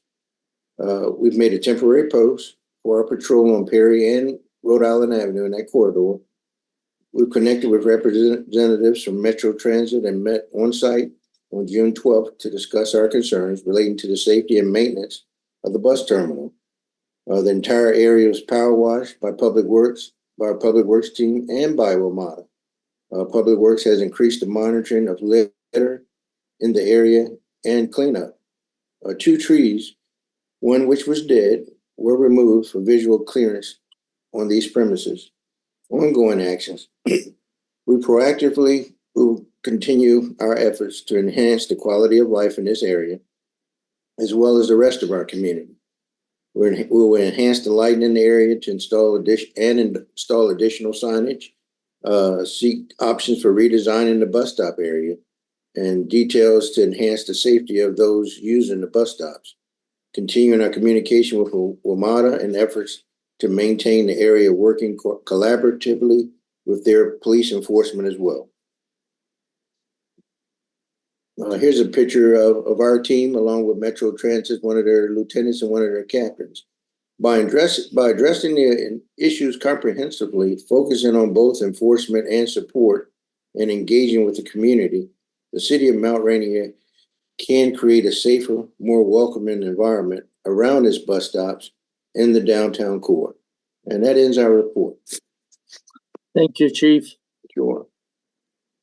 Thank you so much, Chief, Director Ferrufino, Director Latorre as well, Mr. Kamali, for the work being put together. All right, so I'm going to open it up to council to see if they have any questions. As they stated, this is work that they have been ongoing. They basically put a document in work that they're going to be moving forward and doing. All right, so Jared, I got you. Luke? Yep. Jared? Oh, sorry, you want me to go ahead? Sorry. Yeah, thank you, Chief, for putting this together. I know obviously you've kept us updated individually, and I know we've had conversations, you and Mr. Kamali, but it's really helpful to have all of this together. It's really helpful for everyone in our community to see the steps you're taking that are, obviously steps we can take in the city, collaborations, not just with, obviously within your department, but with Public Works and with Code, your collaborations with Metro Transit Police, and your work to, make sure we find a solution that I think addresses some of the challenges in our town without infringing, upon the ability of folks that are, in our downtown or walking or taking transit to inhabit or, utilize the space that they need, which is public space. So I really, really wanted to thank you for the approach you've taken, which is, thoughtful, I think compassionate, but is cognizant of the challenges that we face in our downtown. And I really appreciate you working with Metro Transit Police on this in particular, and identifying, not just the sort of enforcement approach, but the outreach and engagement with their social services crisis intervention folks, which I think is some of the challenges, addresses some of the challenges. One thing I did also wanted to say, I'm going to give a brief presentation on the Metro plan later. But one of the things the proposed network redesign does, which may be positive in terms of sort of the loitering in our downtown, is it extends the B2 all the way to the West Hyattsville station. So instead of sort of dropping and pausing in our downtown and then turning around, the buses will briefly stop in our downtown, drop off, pick up, and then continue to the West Hyattsville station. So I know because we're kind of the terminal endpoint, a lot of times we have folks that just kind of get off and sit, and as you mentioned, there's just kind of loiter there for reasons. Some of the network design changes should address, I think, actually some of the unintended consequences of us being the layover endpoint for routes. So thank you so much, and I'll cede it to my fellow council member. Luke, the mic is yours. And just to add to Jerry's list, they've also been working with DC as well, and there's been a lot of great work as well. So they've gone not just in Maryland, but across the border to get the help and support to make sure we work collectively. Go ahead, Luke. Hey, thanks. Sorry, I'm coming in a little darker here. But I just want to say, wow, just turning this around, the work you've done, the report itself, and turning this around in really a short amount of time. Chief, you did a great job and really appreciate it. I really hope that a lot of these, temporary actions we've taken in Perry and in Rhode Island can continue in some form. I know we can't always, keep up sort of our concentrated efforts all the time because we've got a big city and we've got a small force. We've got to spread the love around. But just having a little bit of that focus remaining in the city core, I really appreciate it, and keep that engagement going with WMATA for the redesign of those bus shelters. Just really implore you to keep that engagement, keep us talking to them. We've always talked in fits and starts about what to do with the terminal here. And I think this is a good opportunity now that you've engaged them again to continue those conversations and potentially push towards a redesign that meets our needs. And then I also want to make sure, we keep pushing these businesses. When I was just really surprised to read all of the stuff in there that you gave to us about what happened with Terminal Market, with Dollar General, and just keep pushing those. In the alcohol sales there at Chuck's have been hard for the city for a long time. And so to the extent that, you end up needing elected officials to do something about this, we're here to help in any way that you need, and just really appreciate your continued vigilance in all this stuff. Thank you. Thank you, Luke. Valerie? Yeah, thank you. I echo what Jarrett and Luke have already said for the most part. I think I only have one question, and that is that I know this focus on the downtown area has really been good and strong for the downtown area, but are you also in your tracking where people are now going to do things? Because anecdotally, there's been an increase of activity at the gazebo and down in 37th Street, I believe, as well. So just are you planning to track that as well, just to see, if we're moving people from one place, are we solving problems or just moving them to other places in the city? That's a good question, Valerie. As recent as yesterday evening, I noticed that Perry and 34th, right around the corner off the beaten path, just slightly away from our circle and our bus turnaround, there was a gathering of people there. So I quickly sent our officers over there because we're going to constantly continue throughout the city. Where this exists is where we're going to be. So that's a great question, but we will be reactive to those right away. And hopefully our focus is to, with that B2 line, and it's great what Jarrett said as well, because if we can make it uncomfortable for them to want to come to our city to hang out and purchase from our liquor stores early in the morning and then continue to stay there all day, that's our focus point. Well, thank you for that. Perfect. Thank you so much. We are going to be adding at least 6. Can you guys make it 10 minutes just in case? Can you guys add 10 minutes to the clock, please? I moved to add 10 minutes. Thank you so much. Can I have a second? You probably move and say any discussion, objection, extension, hearing none. We are going to be adding 10 more minutes. Be brief. And that includes me. Go on. Danielle, the mic is yours. Thank you. Chief, Mr. Kamali, your entire team, I cannot thank you enough for taking this on as a serious issue that even your report shows that it is. Since I've been on council, I've been asking for something to be done in the area since maybe September of last year. And I am so truly grateful to see what you've done. You've gone beyond the recommendations, the suggestions, the little whispers. I'm truly gobsmacked and impressed with everything I've seen. I will even go as far as thanking you on behalf of the businesses and residents in the local area as well. I hate that we lost a tree, but considering the trade-off, I'd say it was worth it. Plus, I do trust that Public Works will plant another one somewhere in the city to offset that loss. I know there are residents who wanted numbers regarding what is going on in the bus terminal. They were concerned, and I'm thankful that you provided that to us in your report as well. Many residents have been screaming for years that things were not on the up and up in some of these places, and your report proves them right, and I know they will feel validated by it, and rightfully so. I love the idea of individual seating in your report, and I'm very interested in the lighting options as well. I'm really looking forward to see what all you are able to come up with that with WMATA. I noticed that your report didn't include prostitution. I don't know why, but that's okay. I'm sure it's probably in there somewhere, or maybe they skirted around while you were down there, but I'm encouraged by the numbers. And the reason I said the prostitution, because, they actually came up to me those couple of times and was really knocked me off my feet. But I do have a question, and I feel residents might be interested in. I'm sure you are aware that there is concern for how the police will go about identifying the people who are considered loiterers and vagrants in the area. Could you describe how you've trained your police officers to do that so the community can get an idea of the process? Thank you. Sure, Danielle, and thank you for all the kind words. It's truly been a team approach with the city manager, with our public works director, with our code director, with Jared from MRTV helping to put this presentation together as well. But to answer your question quickly, because we're doing a static patrol there, which means we're there constantly, we're monitoring, actually physically watching people to see if they're utilizing our bus lines. And if they're not utilizing those bus lines, they're deemed to be loitering. They're there with no apparent purpose, just to hang out. So that's what we're doing.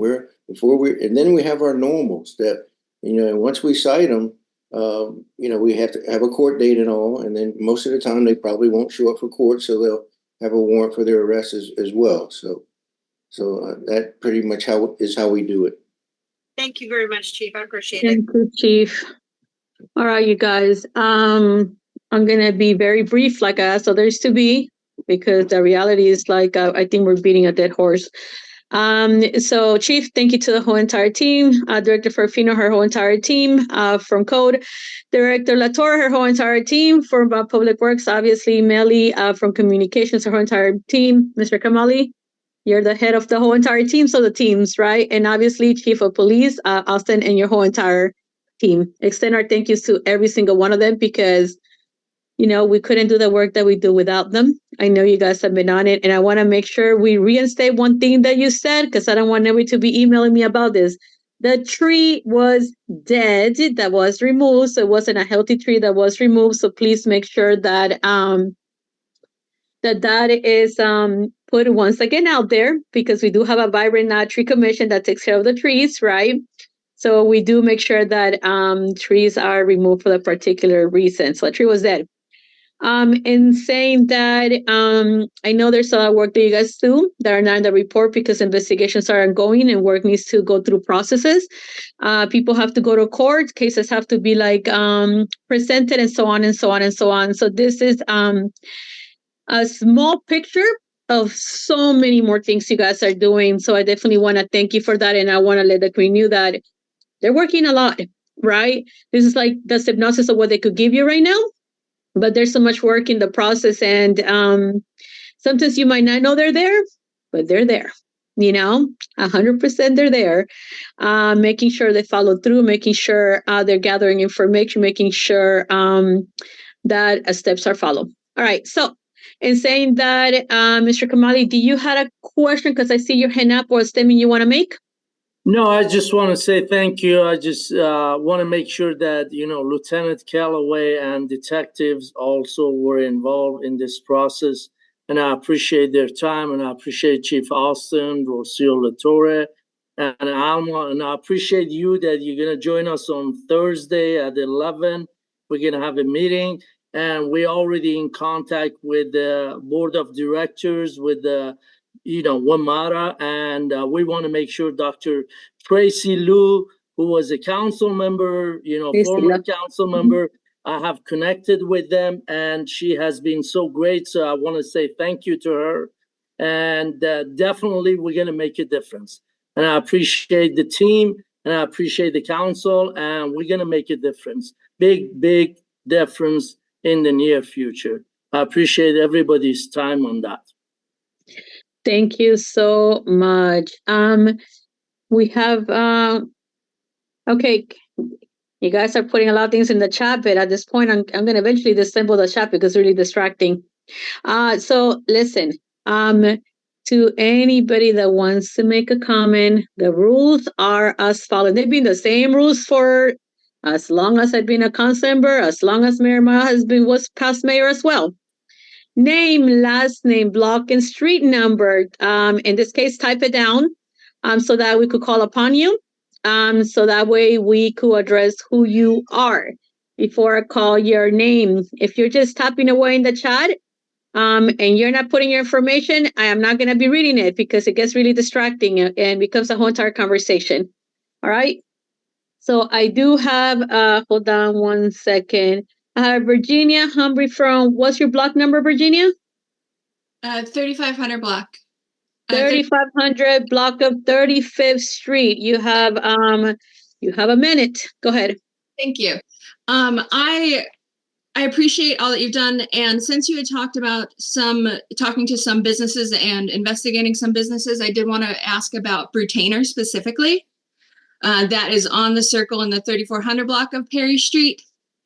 Just this past weekend, they were hosting a party there at night, and one of their guests ran into our fence with their car as they were leaving. And there's also a great deal of disruption from the people who were leaving and unsafe driving as they were heading out after this party. So since that is in the downtown area, I was just curious how that fits into the other wonderful things that you're doing to clean up the area. All right, just a reminder we're not supposed to be talking about business names. Make sure you send the information out. So Chief, Mr. Austin. Chief, how do you call it? Can you go ahead and address in the overall situation with, obviously, the rules, as long as you don't interfere with your own investigation. So go ahead. Sure. Thank you, Virginia. for reaching out to us. Our code director may be able to share some, give us some past that we've had with Retainer and things with our city attorney and decisions that were made, just to kind of bring you up to speed. So you may want to reach out to her kind of offline from here, because it's a lot that it entails, but that is a part of our focus as well. So please know that. They're looking at all, so just be aware of that, okay? And so reach out via email. And if you have any concerns like that, please reach out to all of us as well, okay? So that way we can. Can I say something, Mayor, please? So go ahead, Mr. Kamali.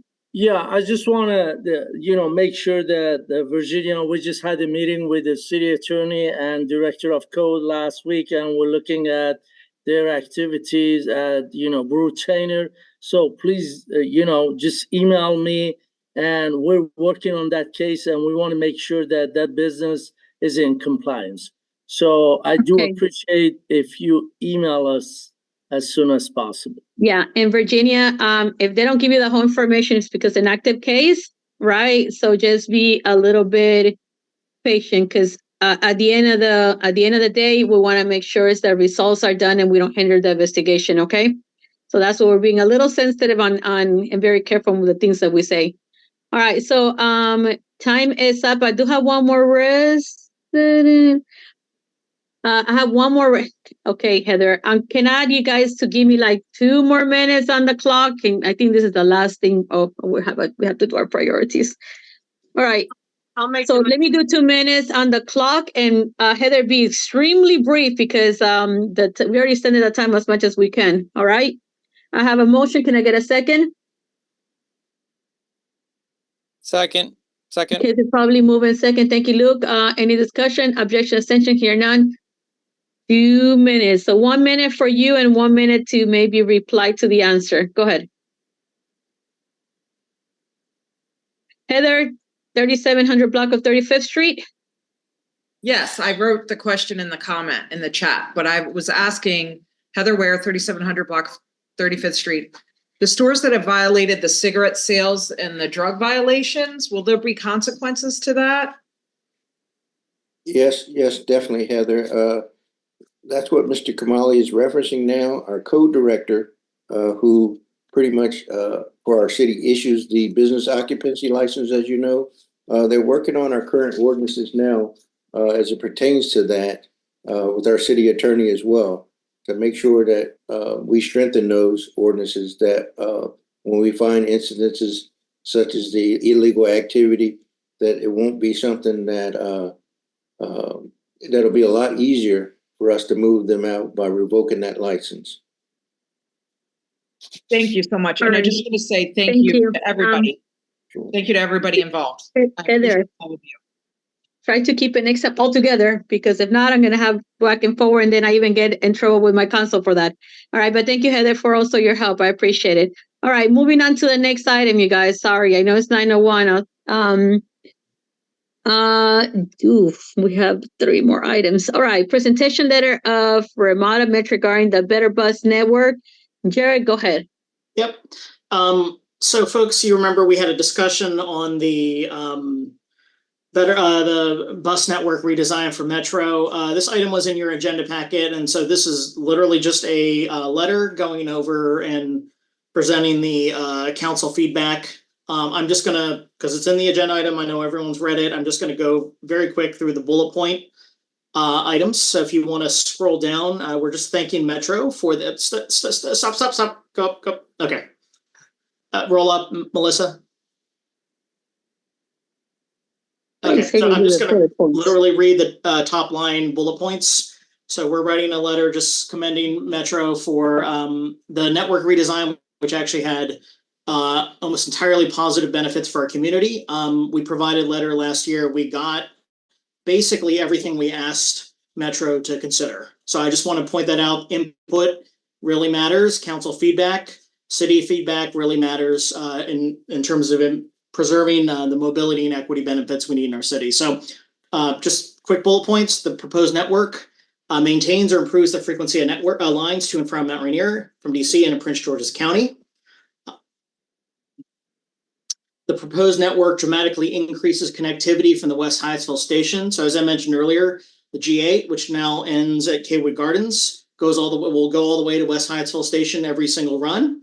And same with the B2, which now ends at 34th Street downtown, will also go all the way to Mount Rainier. So if you're walking to or from West Hyattsville to our downtown, there was no way to get there quickly. Now there's going to be buses running every 10 to 15 minutes.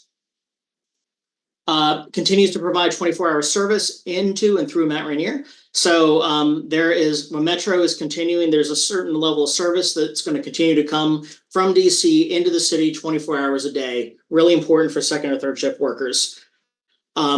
There is express service along Rhode Island Avenue.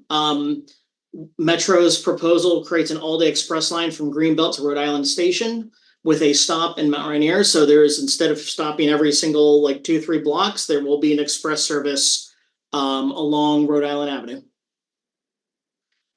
We had a couple quick asks. One of them, the G8, which is now called the D34. Right now it ends at 2 a.m. And it's going to end under their proposal at midnight. So it's like a 2-hour difference. But if you're a late shift worker, it's a huge difference between being able to get home to the apartments in town or anywhere in the city or not at all. So we just asked them to preserve that additional 2 hours of service. We asked them to just make a commitment to minimum service levels. So they've made a lot of savings here by eliminating duplicate lines. That may involve transfers sometimes, and just we're asking them to commit to, if you're going to ask folks to transfer, that you maintain the the higher frequencies we're seeing in this plan.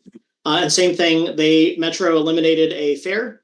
If you're transferring from bus to rail, historically that you actually had to pay extra if you had to take a bus line after taking a rail line, which was a double penalty, especially for folks in the region, because if you're low income, it's hard to live near Metro.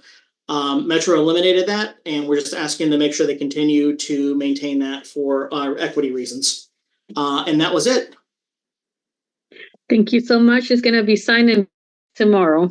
All right, next item. Can you go ahead and present it, Jared? Yep, hold on. same thing. So next one is, hold on. Sorry. Presentation letter for MNC-PPC on the West Hyattsville Queen Anne's Chapel sector plan. Oh, yours. You're muted.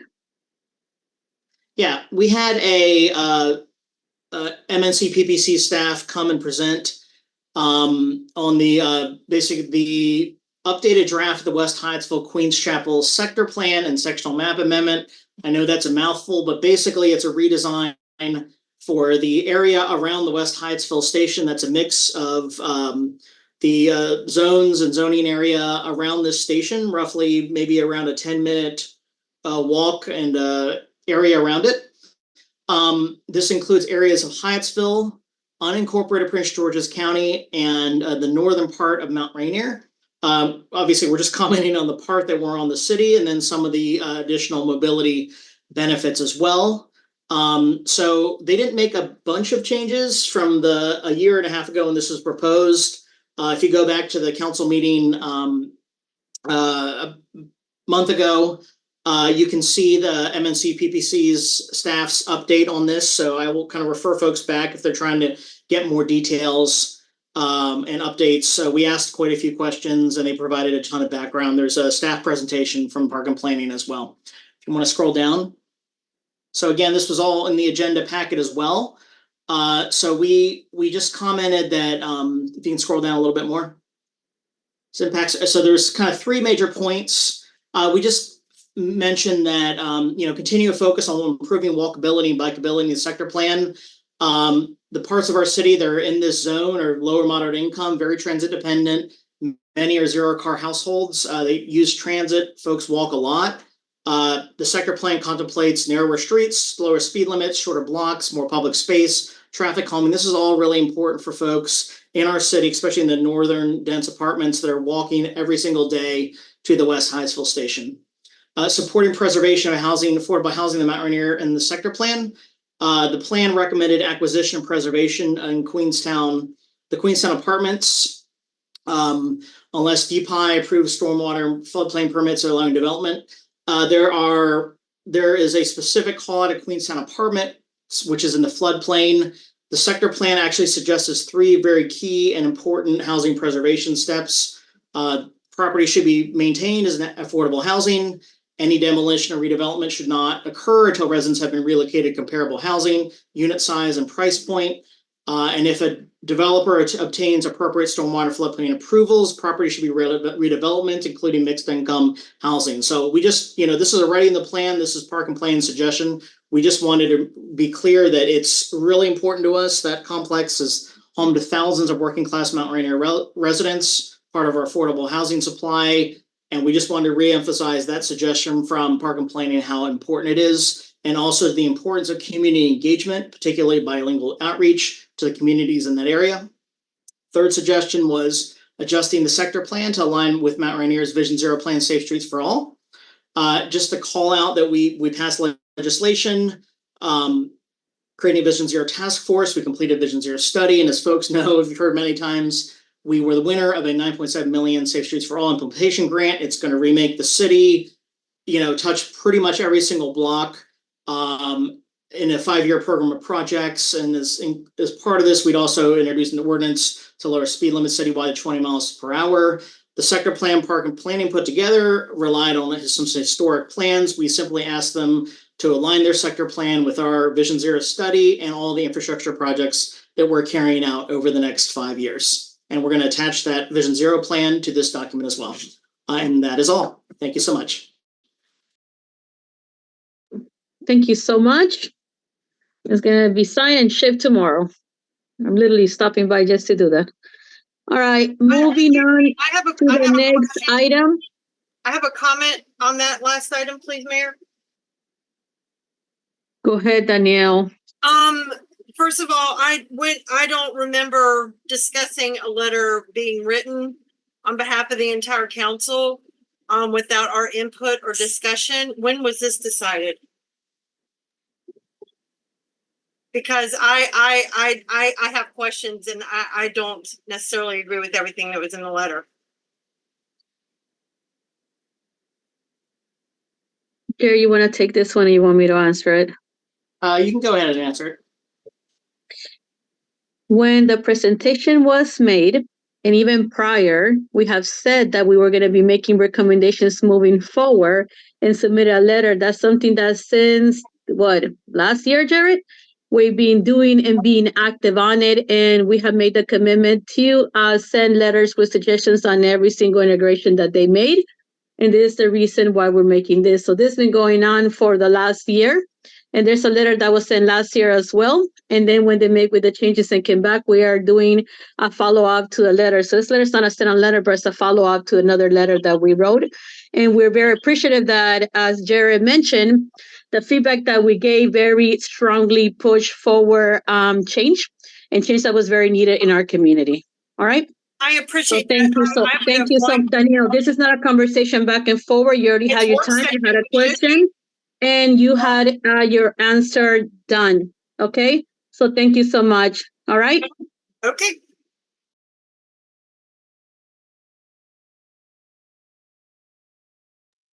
Mary, you're muted.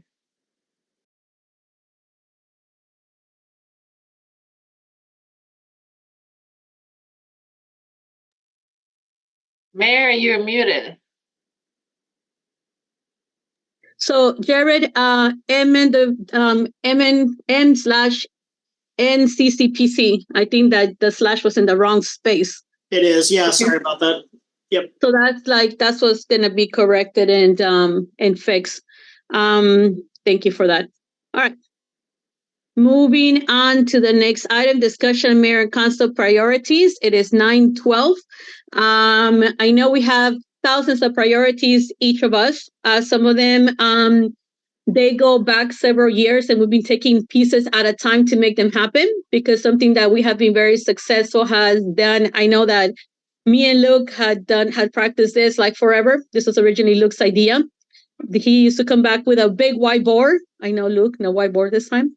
And put it together, because there's, although there's a lot of things that we all do, it's good for the staff to have guidance on the 3 top priorities that we have and work through it and figure out what grants are going to be put through, what who we're gonna talk to and so on, but also gives me the liberty that whenever I am lobbying in behalf of the city, that happens like anytime I take a breath, right? We're able to be in the same page. So it allows me to have more flexibility to the legislation. It allows me to have more flexibility to Mr. Kamali to like work on his team. And we have decided to move it to June because our legislative team needs to start working on what they need to be doing. Our staff gets to work on what they're doing, and I get to work on the stuff they need to do. And September's already too late because we lost 2 months of great pre-work. So I'm gonna ask you guys to be very brief. 3 items. I don't need to hear why. Just give me 3 items, and we'll put them in the list, and then we'll figure out which ones we have in common. Pus Hall funding has been number 1 for many years. And as you guys can tell, we've been picking at it and making sure that we still a little bit more to go for the project and so on and so on. So Luke, I am gonna cede you the floor, seeing that you were very key in making this happen. And the recommendation is make it feasible within the same year. I cannot, stop make world peace happen in one day, and be conscious that neither can the staff, right? But something that is ideally measurable and something that we could potentially tackle, and it could be doable by the city and the staff. All right, so Luke, the floor is yours. Without whiteboard, sorry. Thank you, Mayor. All right, I'm going to pull up a Word document real quick and share my screen. Can folks see it okay? We can see it. I'll go at the end. I'll be kind. Okay. I'm going to just go around the circle here and see what folks have as far as their 3 priorities. And I'll highlight at the end priorities that are aligned so that people list the same thing. And we can go from there and have a discussion from there. So I'll try to keep it brief when we kind of rotate through each council member. And then we'll come back and we'll turn it over to Mayor to sort of have a discussion on path forward. So I'll start. Jarrett, you just came to the top. So if you have your 3, I can go ahead and just type them down here, or you can have 2, you can have less than 3. You don't need to have 3. Yeah, I think the first one is probably transportation, the related. So I would say it's both the safe street. Obviously, a huge piece is a SS4A implementation. I know we're at the final stretch of getting the contract and award signed with FHWA. I know. Thank you to Mr. Kamali and staff for enduring a just long process with a federal agency. So I think that's the first thing. The second thing I think in the fall, and this is in the same bucket, is the moving forward with a hearing process and potential implementation of the automated stop signs monitoring systems. So, and the second thing, we've the public works in terms of composting. I know have talked through. I'd like to hopefully bring forth that process now that the county has kind of laid a pathway, and we have a approach that will, I think, basically essentially be zero ongoing cost to the city, or potentially save money, and just seeing how we'd implement that. So those are kind of the 2 that are rolling around in my head. Last piece is probably just general economic development downtown. And I know that's probably one we all share interest in. Thank you so much, Luke. Appreciate it. That sounded like 3.5, but okay. Yeah, I know. The sneaking things under a bucket. I don't know. You may get. I know. My buckets it are sounds big. like economic development / potholes part of like the downtown reassessment, but we'll give you a break. All right, go ahead, Luke. All right, Danielle, you're up next. Okay, of course, the top one was Potts Hall, finding the funding to finish getting it paid off, including any other outstanding bonds we have for it. I'd like to see it completely. I'd love to see that completely paid off for.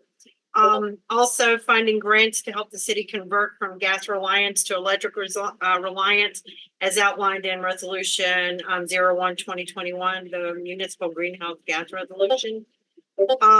And we were just told it said 3. So, and then just to continue with constituent services and helping improve quality of life issues for the residents in Ward 1. Thank you. Thank you, Danielle. Hold on. Let me get let me get this. So this is from gas to electric fleet. And then Right. the third one was, and then what was the third one? Just personal constituent services. We were told to come up with 3 goals, and so those are my priorities. I guess you can put on there, find a way to save Queenstown apartments. What? I guess Just ignore it, ignore it. Danielle, please stop, okay? Valerie, you're next. Or Luke, you could shut down your mic. Stop, okay? Shut down the mic. Melissa, can you shut down the mic? I have authority to ask you guys to shut down your mic because that was uncalled for, okay? So you could shut it down or the staff will go ahead and shut down the mic for you. I'm going to start calling the media. Thank you so much, Danielle. Thank you so much. Your mic will be shut down. That's it. You gave your 3 and that's it. But you're not going to sit there and attack another council member's work put together on a letter that does not say we're going to be attacking Queenstown. That's not what the letter said. All right. So go ahead, Luke. Okay. Valerie. Yeah, thank you. I think for me, it's implementing Safe Streets for All grant, making sure that happens and happens quickly. I think a citywide strategic vision and plan to include economic development. I know we've talked about that happening. I haven't seen it started, and I'd like to see that so that we don't have to do this exercise every year. We can just say this is the next thing on the list because it's on the list. And then I think continuing to support and expand the Gateway CDC and explore affordability opportunities for artists in the city of Mount Rainier are the 3 things. I guess you're next, Luke. Okay. My 3 things are an economic development plan for the downtown core,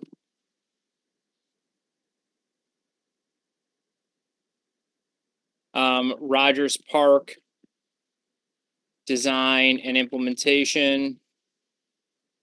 And then it is the part of SS4A, but it is the design of the 31st Street portion of that. I'm just going to get real specific there. Design and implementing of 31st Street.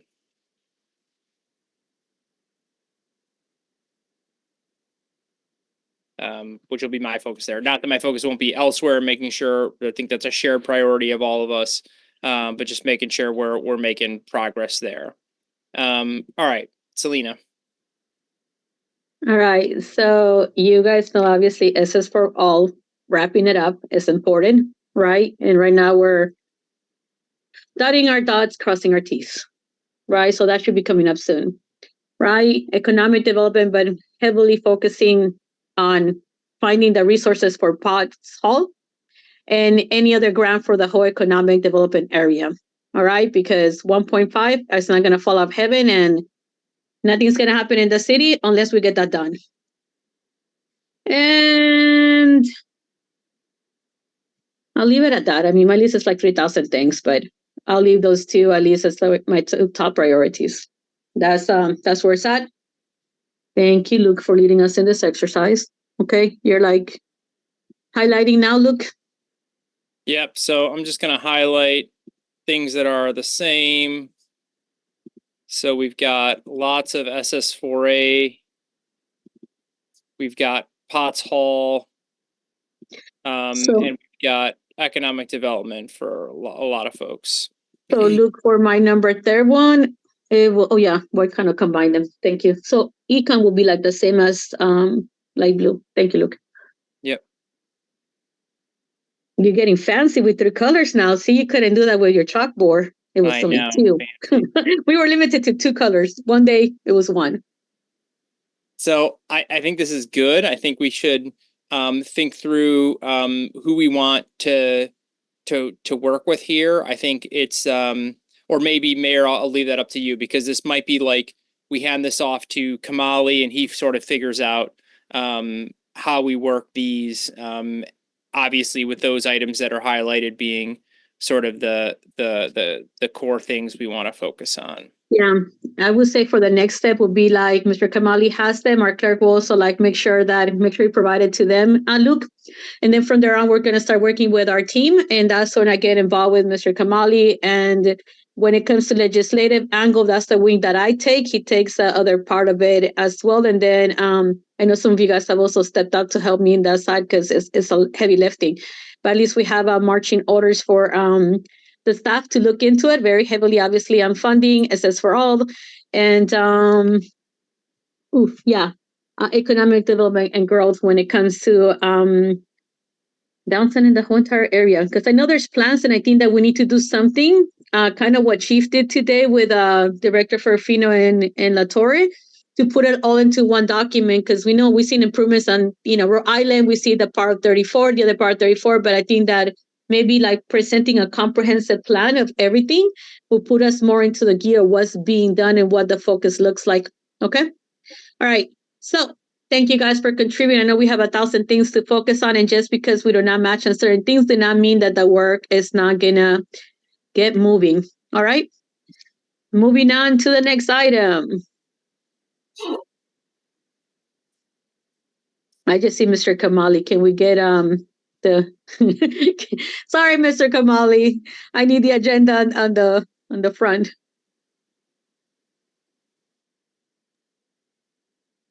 Thank you, Melly.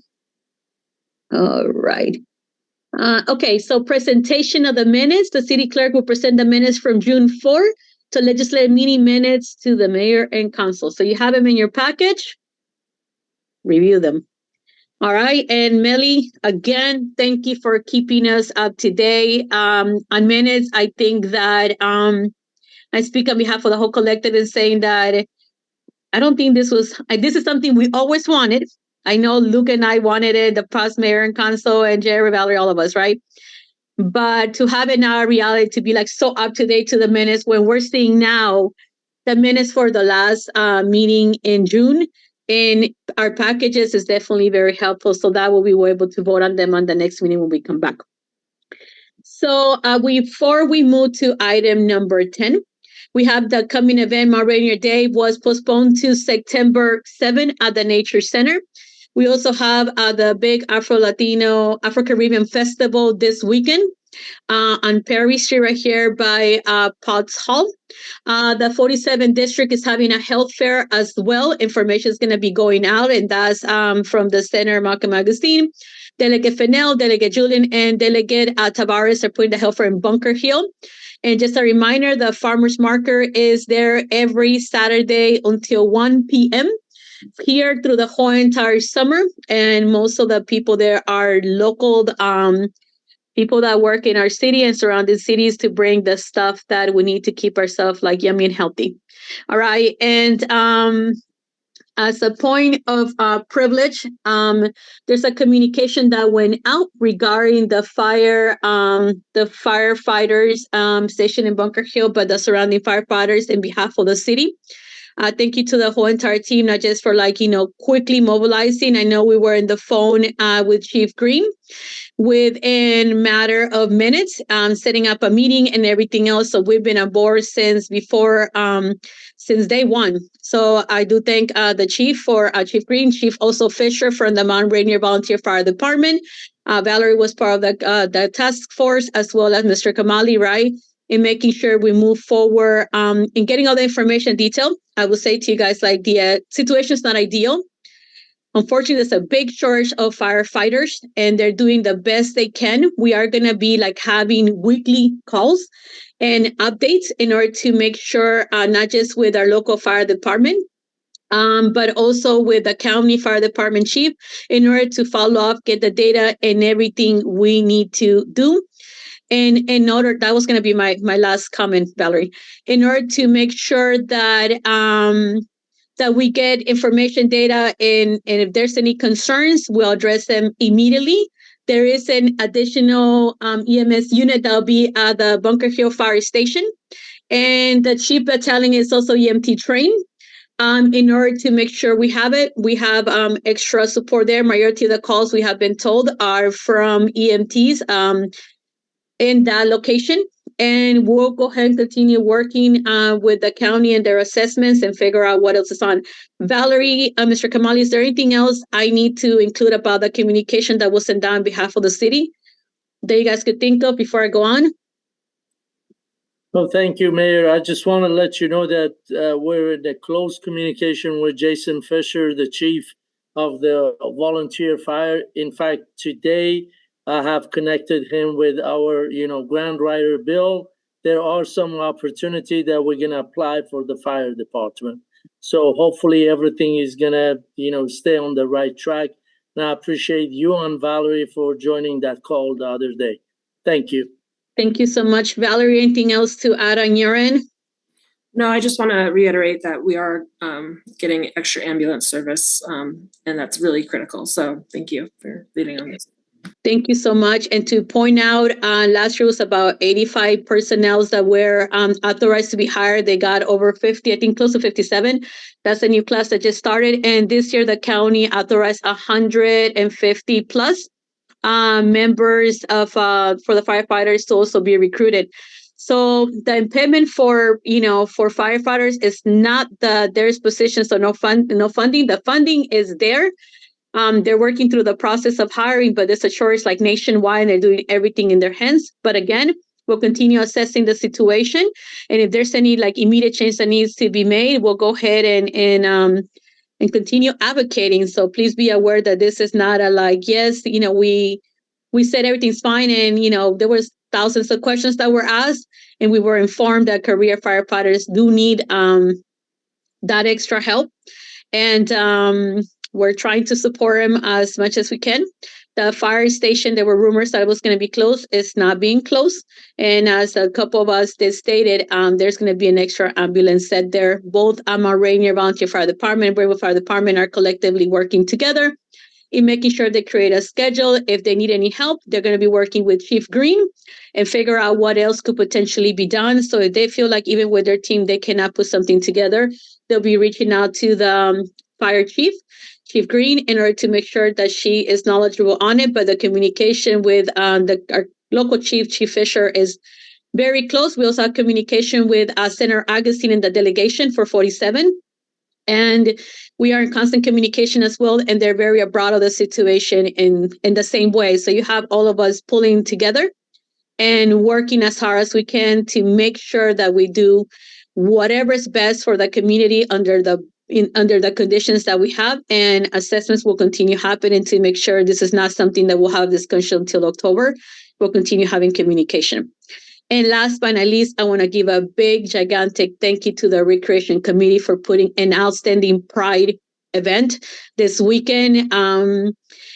It was beautiful to see how many people came out. They have services and information and outreach. They went all out of their way to make sure that the community was well informed and know that they're loved and respected in the city, and that we be fully supportive or inclusivity. And that was really nice to see. So thank you, Rec Committee, for continue working heavily. Thank you to the police department, to our explorers, to also our public works department, who also rally and support them, as well as communication in order for this to happen. So, but thank you, Rec Committee, for all you do. We appreciate it. Valerie, thank you for leading that committee as our liaison, and both chairs, Bob, Stephanie, and the whole entire team for being there. All right. In saying that, I would like to make a motion to adjourn this last meeting of FY24. So moved. Second. We probably moved in second. Any objection, abstention? Hearing none. This meeting has come to an end. Thank you, guys. And thank you, Rainier staff, for all the work that you do year round that allows us to do all the other great things, and for making sure we continue to work extra hard in bringing funds and making sure we're accountable for every single penny in the city. Thank you guys so much, and enjoy recess. All right. Thank you, guys. Bye. Thank you, staff. Enjoy your time. Thank you so much. You're like working. Enjoy the holiday tomorrow. Thank you, everyone. Everything else. Yeah, happy Juneteenth, everyone. Bye-bye. Thank you, everyone. We already Bye, got everyone. the priorities. There you go. Perfect. All right. Thank you, Take Kamali. care. See y'all. Bye.